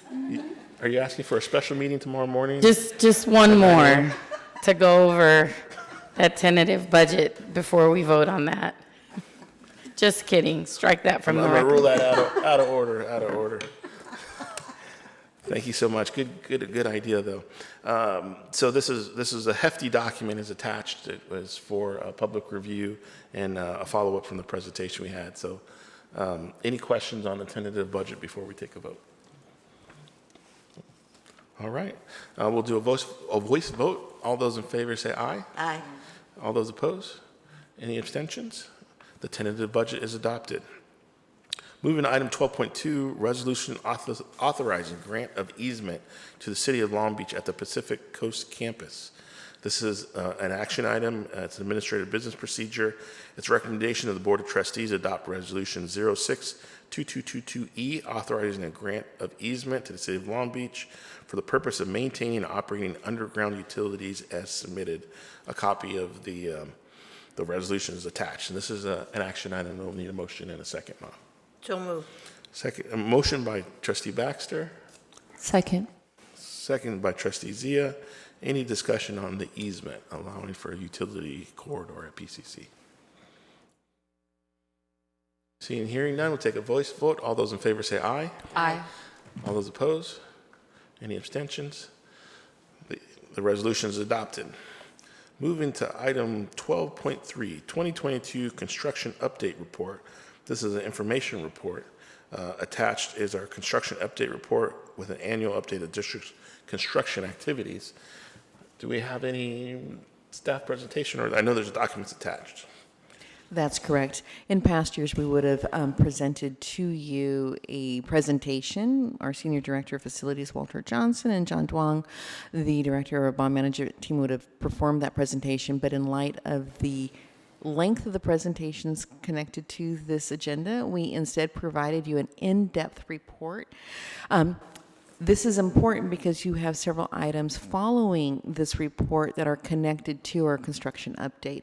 And so if we have questions on those following items, I'll be able to refer back to the report and the information contained to answer those questions.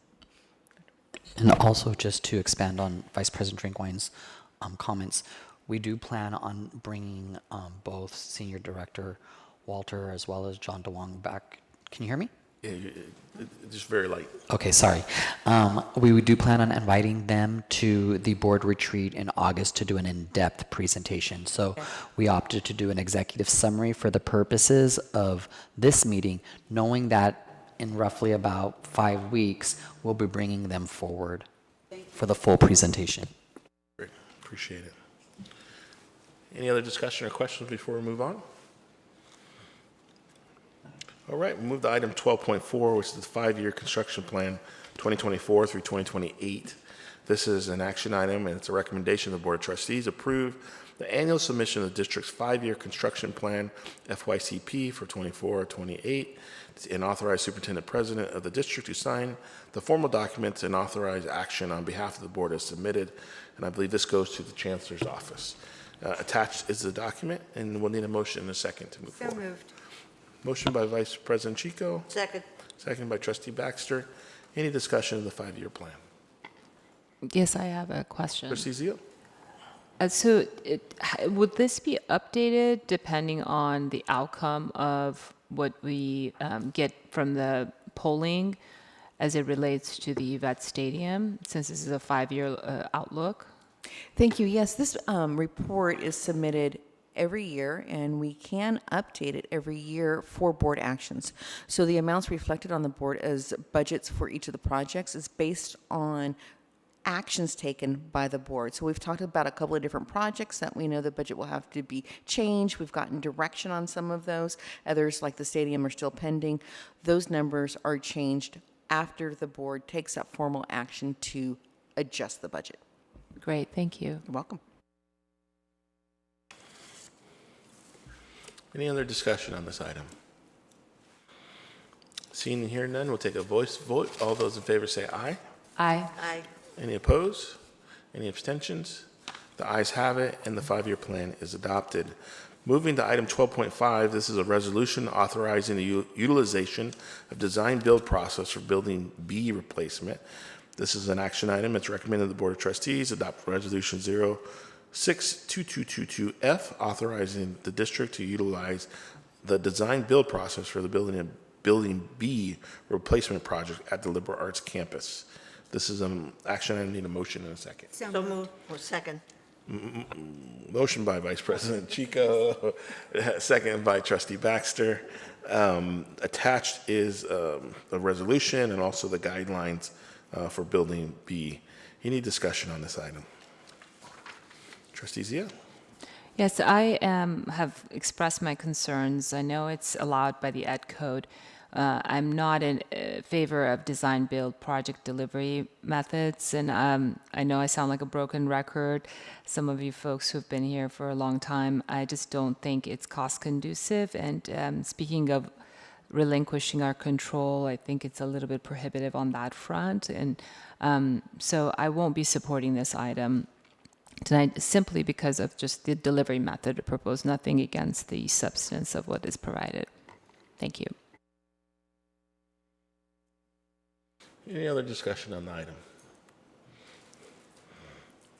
Seeing and hearing none, we'll take a voice vote. All those in favor say aye. Aye. All those opposed? Aye. Any abstentions? The ayes have it, and the resolution is adopted. Moving to item 12.6, final project proposals for LAC Building B replacement. This is also an action item, and that the Board of Trustees approve a final project proposal of LAC Building B replacement as submitted. It's recommended that the board approve this final project. The design build project will replace 43,106 gross square feet of Building B that was built in 1971 and has not been renovated. There's great detail here about the HVAC system, LED lighting, and other architectural components that will enhance the energy efficiency of the building. And the full project proposal is attached as a PDF. I'll need a motion and a second to move forward on this item. Second. Motion by Vice President Chico, seconded by Trustee Baxter. I have a question. Yes, we'll go to Trustee Baxter for Okay, discussion. this says that it's going to provide space for culinary arts. And I'd like to know what that means, since we have a whole facility dedicated to culinary arts. I understand culinary arts and dietetics, or whatever they're called, nutrition. I understand there's some overlap in there, and it's a good thing. But I'm just questioning why the word culinary arts is in here. Thank you, Dr. Baxter. You're correct that this is for the nutrition portion of that program. It mentions culinary arts because we're referencing the entirety of the program, but contained in this building will be the nutrition portion of that program. Why wouldn't you move the nutrition over to culinary arts? It has some unique needs of the program that allow it to be contained in this building, and it also allows the culinary arts building to be used as it is typically fully utilized for that portion of the program. It is one piece of it. And I'd also like to point out, if I may, that with the approval of this FPP, we are then allowed to go to the state and apply for state funding with the hopes that we receive 50% should the state get more funds from another bond approval. I did see that, and I think that's wonderful. Thank you. And not to be overlooked, Building F will meet its end at the end of this project as well. Or at the end of its useful life, I would say, and be demolished. Any other discussion? Yeah, Trustee Zia? Just to be clear, did we get a neg deck on this for the CEQA process, the environmental entitlements, or I can't tell? So where we are with the project, because we need to go through this funding process, is that we've completed our feasibility study, during which some of those issues that you see mentioned, that why we're doing a replacement versus a renovation, were discovered. The next steps would be, as we progress with this project, will be the final design and doing some of those other steps, such as the CEQA, if necessary. I don't actually believe it is necessary for this project because we don't anticipate additional parking or additional students, but that is part of the next steps for the evaluation.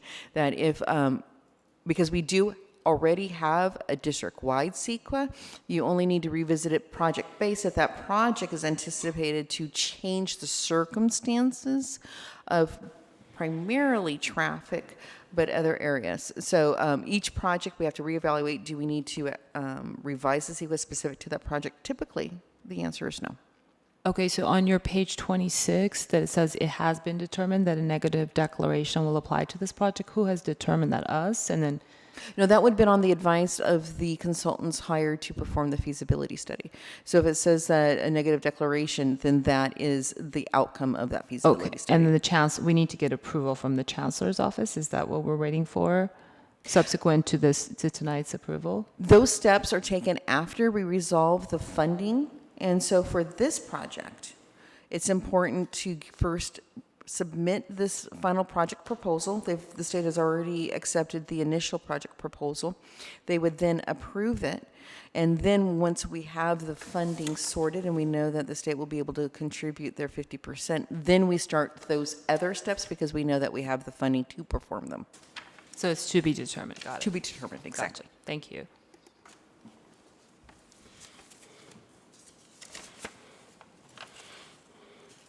Any other discussion on the Building B final project proposal? Seeing and hearing none, let's take a voice vote. All those in favor say aye. Aye. All those opposed? Any abstentions? The ayes have it, and the proposal is adopted. Moving to 12.7, a resolution on direct payments. This is an action item. It's recommended the Board of Trustees adopt Resolution 2222G to authorize direct payments as submitted. This is going to the LA County Office of Education. That has requested the district prepare a resolution authorizing district personnel to approve direct payments as outlined in the district purchasing manual. There is an attached PDF of the resolution. I need a motion and a second to move forward. So moved. Motion by Vice President Chico, seconded by Trustee Zia. Any discussion about the resolution? Seeing and hearing none, we'll take a voice vote. All those in favor say aye. Aye. All those opposed? Any abstentions? The ayes have it, and resolution for direct payments is adopted. Moving to agenda item 12.8, resolution on cash flow, temporary interfund cash borrowing. It's recommended the Board of Trustees adopt resolution number 062222H to authorize short-term borrowing between funds up to $31.9 million as submitted. This is for over 90% of anticipated revenues for the district operations come from the state general fund apportionment process.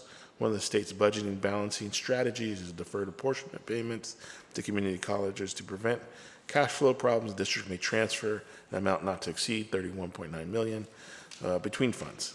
And attached is the resolution that will that's presented. So moved. Second. Motion by Trustee Zia, second by Trustee Baxter. Any discussion on the cash flow resolution? Seeing and hearing none, we'll take a voice vote. All those in favor say aye. Aye. All those opposed? Any abstentions? The ayes have it, and the resolution is adopted.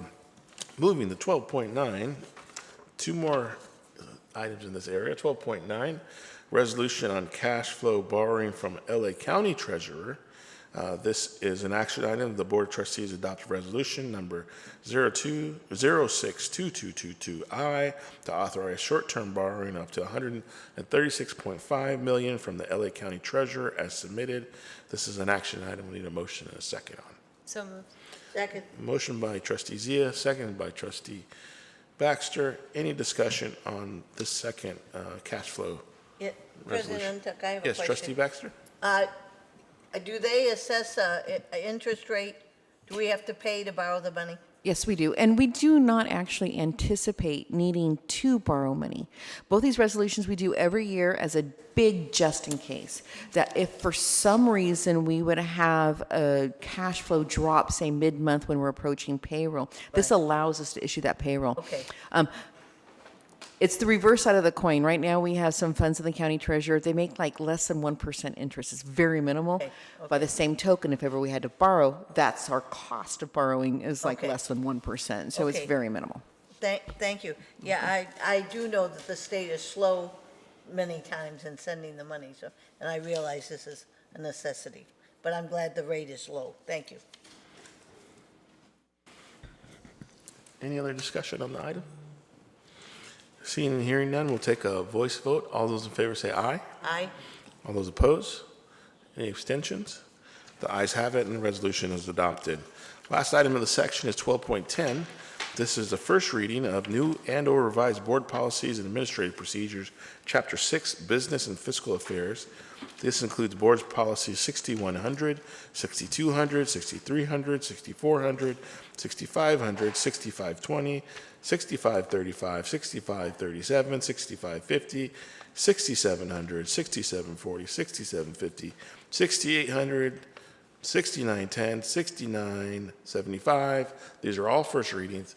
Attached are the board policies and administrative procedures for informational purposes. This is part of our policy updates that we're doing with the Community College League of California Policy Procedure Service.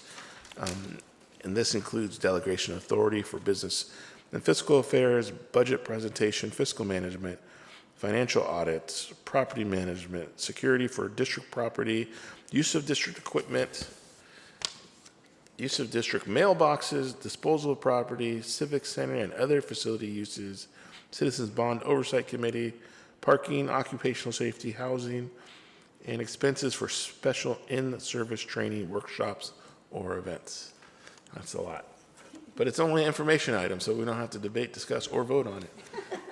Any questions on the presentation of these policies and administrative procedures? Nope.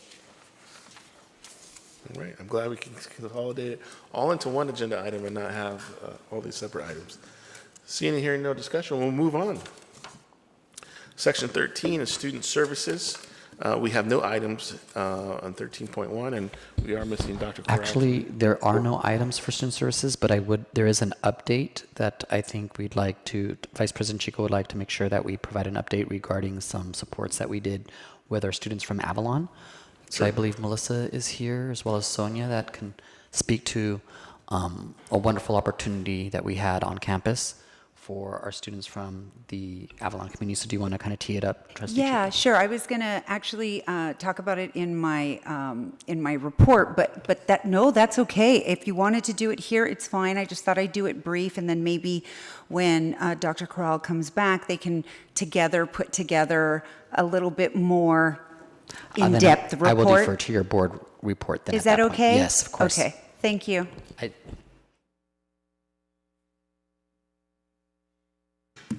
All right.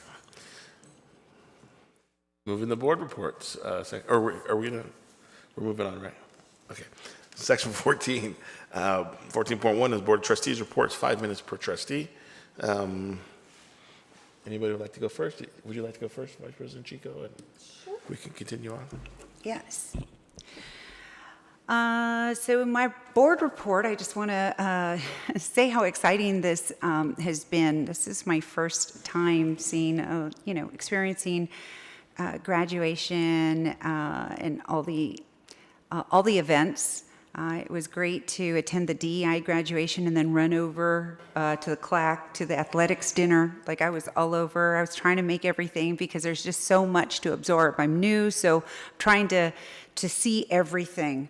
And it's been a wonderful experience. So thank you for everybody who's put together all of those events.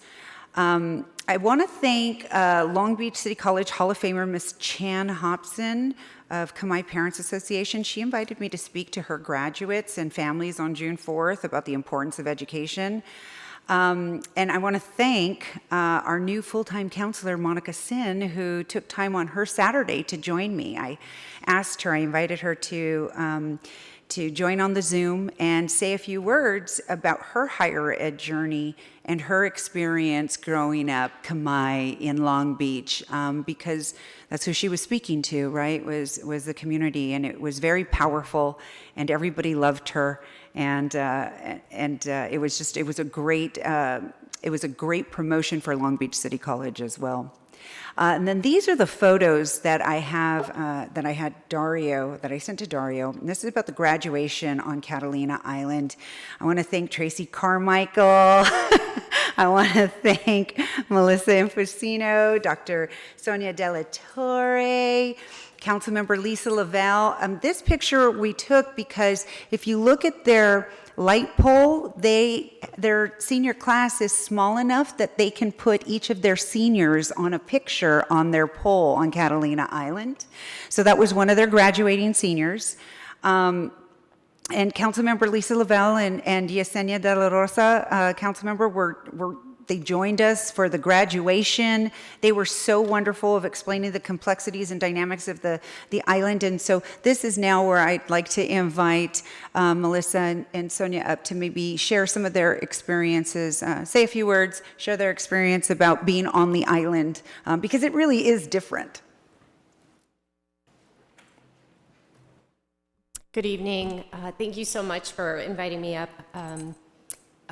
Excuse me, I'm sorry, I have a little bit of a cold. The trip was amazing. We had an opportunity to actually not just go as a visitor, but actually go as a guest to folks who live there, and that made a huge difference. And we were invited into the community. We did not go to the touristy locations. We went to the places the local folks do, learned about their economy, what the major industries are. What was really striking about the graduation was that I would say 70% of it was in Spanish. I did not expect that. It was also very touching. There were huge families there. It's a really tight-knit community, Latino community, and I think we saw tremendous opportunities for us to partner. So we're looking forward to being able to go out. We've got some ideas about that, whether they're non-credit or whether they're matriculation from high school or I think, is Vice President Chico talked about, a lot of it being persistence and making sure that the students who do arrive with us actually stay with us through graduation. So That's perfect. Well, thank you so much for the opportunity to join you on the trip to Avalon, and I want to echo the sentiments of my colleague Melissa.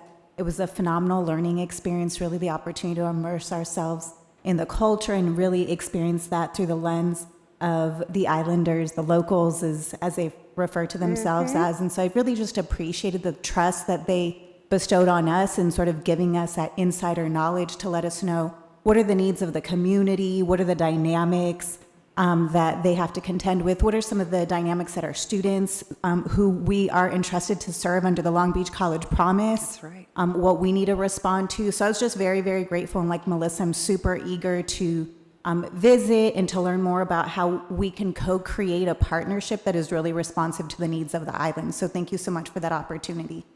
Thank you both. It was really incredible, and the council members told us that, you know, our presence was felt at the graduation ceremony. We cheered for everybody that was going for LBCC. Everybody knew LBCC was there, so it was wonderful. I think I may have a couple more. This is all of the graduates that are coming to Long Beach City College. Yes, we had the largest number. They're coming to us. So we're just really, really excited to have them. And I can't wait for the ideas that our team's going to put together, because you all are brilliant, and you know what you're doing, and you're going to really provide those supports. And I appreciate all the hard work that you put in.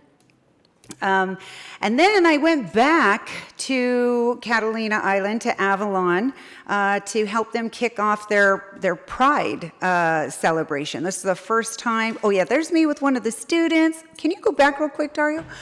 I think this is really important. I'm sorry, I should have told you to continue. This is the table that we set up in the casino lobby so that when the graduates and families were there, we were able to provide literature. We talked to people. We had little goodie bags. We were cheering them.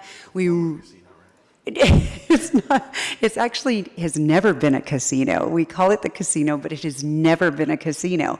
A lot of fun facts on Catalina Island. Yes, Dario. And then there's one of the Avalon students who graduated, and I don't know if there's another one. Here's some more of our LBCC students that are coming to us. We're really excited. So this is the casino, and it's lit up in Pride colors, and this was the kickoff to their Pride event. And Catalina Island has never had Pride. It's pretty conservative. We were featured in the LA Times. The LA Times went out there because it was such a huge event that Catalina Island put a Pride event together, a Pride celebration. We rocked about 250 people, and LBCC, again, if you can show the next one, there's our team. I want to send a special thank you to Ed and to, I'm sorry? Oh, I am? Okay, I'm going to wrap it up. I'm right. Well, yeah. Okay, so Ed Henderson, Lupi Pasillas, Justin Mendez for supporting our students and residents on Catalina Island. This is the Pride Walk that we were doing. I think there's another one. Yeah, that's all of us in front of the casino. There might be one more. We had to go grab something to eat afterwards, and there might be one more. No? Oh, that's right. I was going to show you the video of our team doing the Macarena, but I guess we can't show videos. So if y'all want to see it, they killed it, let me know. And anybody who wants to join Long Beach City College, of our Long Beach City College family, and invite their family to walk with us in the Long Beach Pride Parade, which is July 9th and 10th, and the parade is Sunday, July 10th. Please let us know, because I'd really like Long Beach City College to have a huge presence in all of our parades. There's no reason why we shouldn't be the largest presence in all of the parades in Long Beach. So come out and join us. Thank you. Thank you. We'll go to Trustee Baxter. Okay, thank you, Dr. I just promoted you. All right, on May 26th, I attended the Todd Cancer Institute Advisory Committee, and I was elected president of that board. The same day, I went to the Cottonwoods Award, which was at Rancho Los Alamitos. We're not there yet, Dario. At the awards, Marlene Temple, longtime supporter of the college, and also TABC, Toyota were honored, and that was great. On June 5th, I attended the Cameo graduation. A number of students from that program are coming to LBCC. Now we got it on June 7th, the nursing pinning. Well, that's not it either. Keep going. There we go, yay. Okay, the nursing pinning ceremony in the auditorium. It's always exciting to see the students. They're so happy they're going to have a job, they're going to succeed and do well, and the faculty is very supportive. Then on June 9th, of course, we had commencement, which that picture's already been up. Well, no, not yet, okay. Then on June 13th, we had a Helping the Homeless students meeting, and we're going to have our fundraiser on September 18th, and we're working on that right now, but of course you'll all get to know more about that. On the 14th, I attended Ronald McDonald House meeting, and then also the California Community College Women's Caucus, and their emphasis this year is on parents with children and how difficult it is for students to succeed when they not only have the obligation of going to school, but also parenting. And it was, they had some wonderful speakers, and especially several young women with children who would go and say, well, what kind of child care do you have? And the community colleges would say none. So the community colleges and the Women's Caucus are looking for that very, very seriously. Then on June 15th, LBCC hosted the Guatemalan delegation, and oh, good. And these people were so impressive to me. They asked good questions. A shout out to Noel Corral and Lupe Pasillas, and also to Damon Skinner and Jake Hernandez. They fielded the questions so well, and I probably left people out, and I don't mean to, but Noel spoke in Spanish. I was very impressed how articulate he was, and about all the different programs that we have at the college. And that was a great event, and I love when we outreach to different organizations and countries to showcase what we have at LBCC. Then that night I went to the last Rotary meeting for this fiscal year, and then we meet again on July 17th. And then on the 18th, I attended Juneteenth with President Entuck, and I really want to salute the people who put that on. Dr. Jerome Hunt, have you heard, but Alicia Kirkwood and Frania Freeman and all the different people. It was really a wonderful celebration, and I hope next year it's 3 times bigger, and I think it will be because, well, like President Entuck said, there were a lot of things going on, and this happens in the nonprofit world all the time, is we compete against each other, and so we got to figure out a way so that everybody can celebrate in some way, and I just thought it was very, very well done, and a salute to Long Beach City College. And again, also, Marlene, congratulations. I'm going to miss you. Thank you for your service. You've been wonderful, and I appreciate you. Oh, I had a minute left. Well, no, I'll yield that to next month.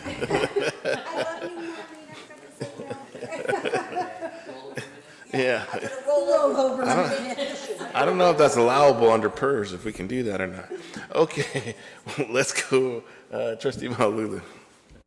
All right, thank you very much. So after the last board meeting, we had the Public Safety Ad Hoc Committee meeting on the 1st, and I attended the Public Policy and Advocacy Committee meeting for ACCT. Those are every month. And again, as I mentioned earlier, we are focusing on Pell. So it's kind of a big deal, and we have some subcommittees working on that.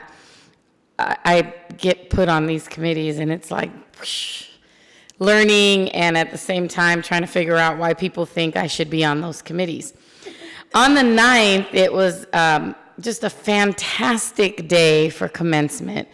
Just kudos to everyone who had a hand in the commencement ceremony.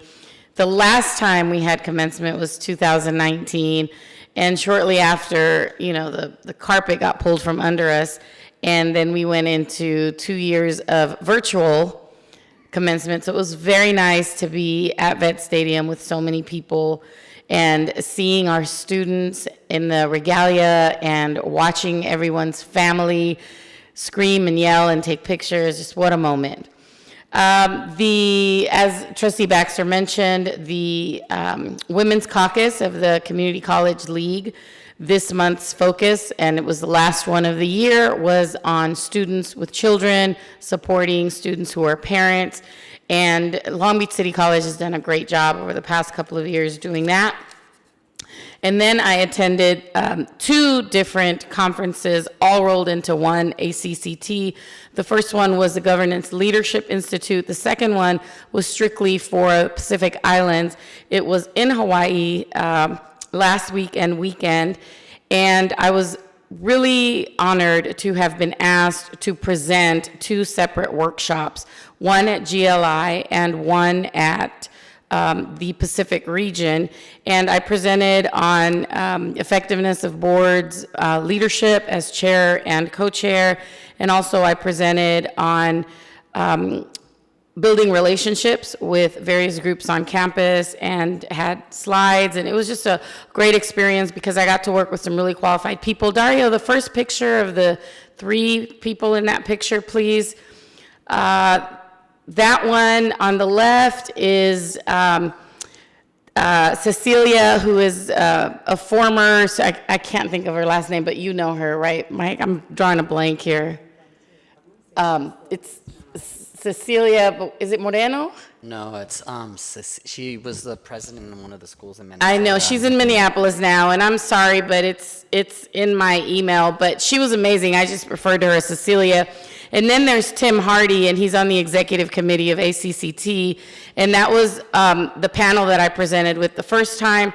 The second photo, Dario, if you can cue that up, it doesn't matter which one. This is the GLI group. These are attendees from all over the United States, ACCT. And then, as you can see, we've got people from all walks of life. And this is the Pacific region, and I really spent a lot of time with them.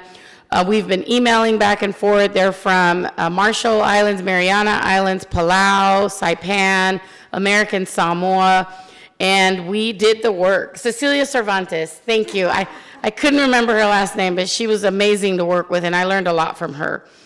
And then this past Monday, I graduated from the LA County School Trustees Association Leadership Academy. That took 6 months to do. We met one Monday a month on Zoom. We covered things like public safety, service, ethics, resources, budget, fostering youth, sex trafficking, bullying, unconscious bias, DEI, diversity, equity, and training. And I wasn't able to attend the graduation on Monday. They're going to mail my certificate because I was flying back from ACCT. I would like to close my board report. I've already mentioned the great remarks that I got from the accreditation committee, but I would just like to thank everybody for a fantastic job this last academic school year. I know that we have students who struggled returning back to on-campus and faculty members, and we really appreciate you. And as we work through the decisions that we have to make to bring everybody back eventually on campus, we just really, as a board, and I hope I'm taking liberty speaking on behalf of the board here, just to express our deepest gratitude to everybody. It was a great school year, and we can't wait to do it again starting July 1. Have a great summer. Thank you. Trustee Zia. Thank you. Daria, if you don't mind bringing up the pictures. So it was a busy month. On June 1st was Pride Month celebration kickoff. As you can see, this is the beautiful array of folks that we had. I saw amazing representations from different service groups that we have at the college district.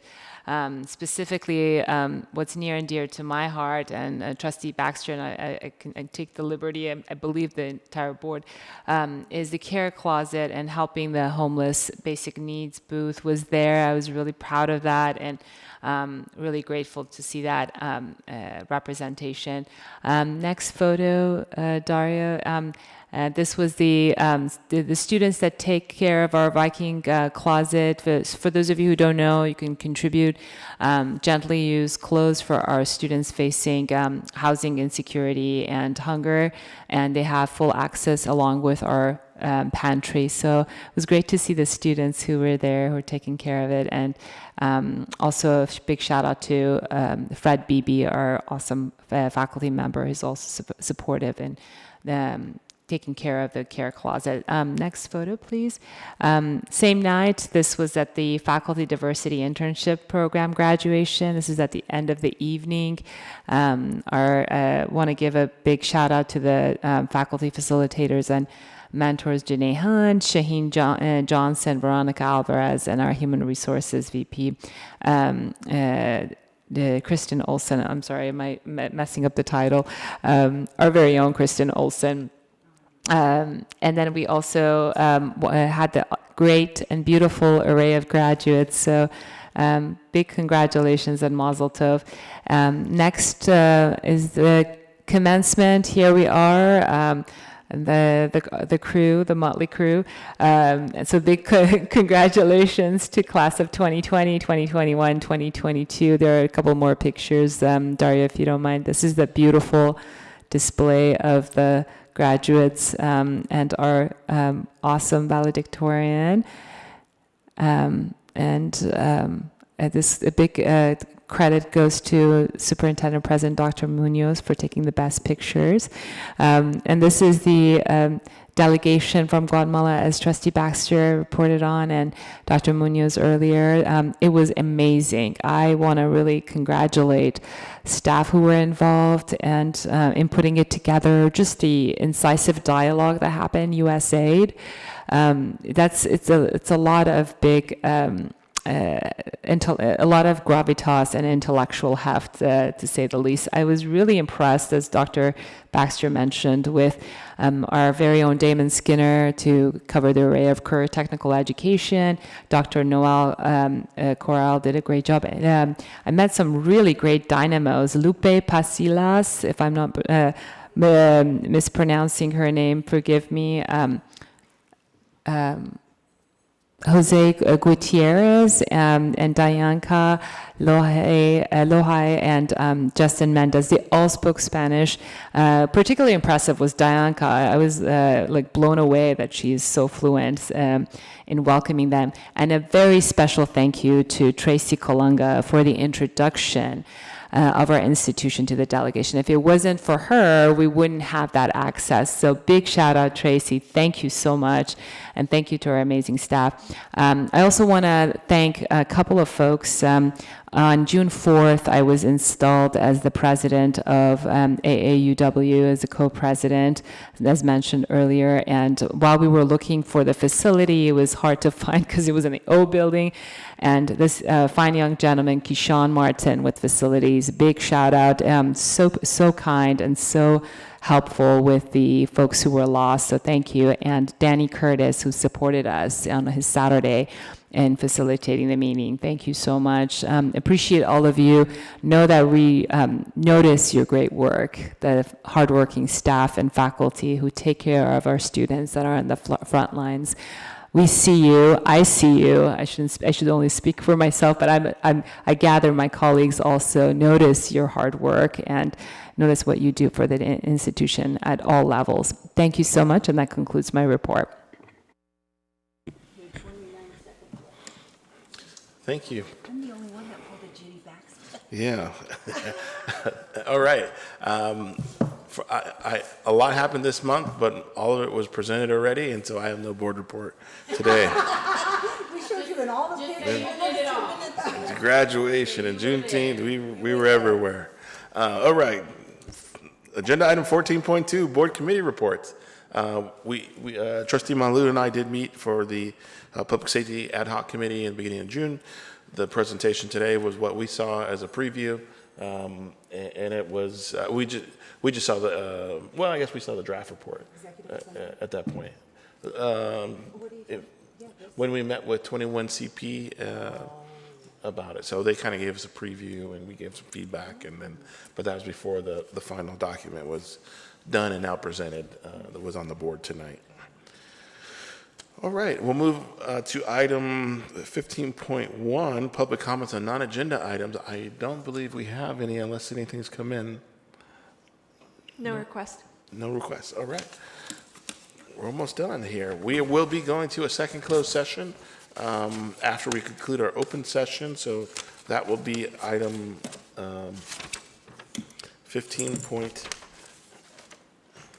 section 16, closed session. So we will be adjourning afterwards into closed session. Section 17, our next meeting of the Board of Trustees will be held on July 13th, 2022. Closed session starting at 4:30 p.m. Open session at 5:30 p.m. Do we have anyone we want to adjourn in memory of tonight? Nope. This is a good month. All right. June. That I know of. June. That's a record in the world. No one has passed in June of 2021. So at this point, it is now 9:37, and we will close our open session and adjourn back into closed session. We will be back out after that concludes, but this will conclude our open session. Thank you again, everyone, for joining us tonight. Have a great evening, and please be safe.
All right, good evening. We're coming back out of our second closed session.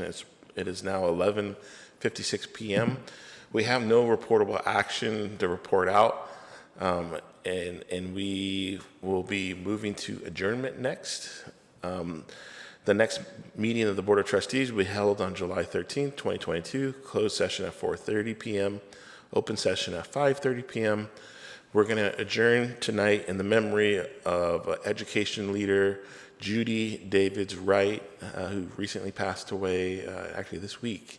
And we'll memorialize it in our minutes and get Judy's proper spelling her name to Michelle. But please join me in a moment of silence as we adjourn in the memory of Judy.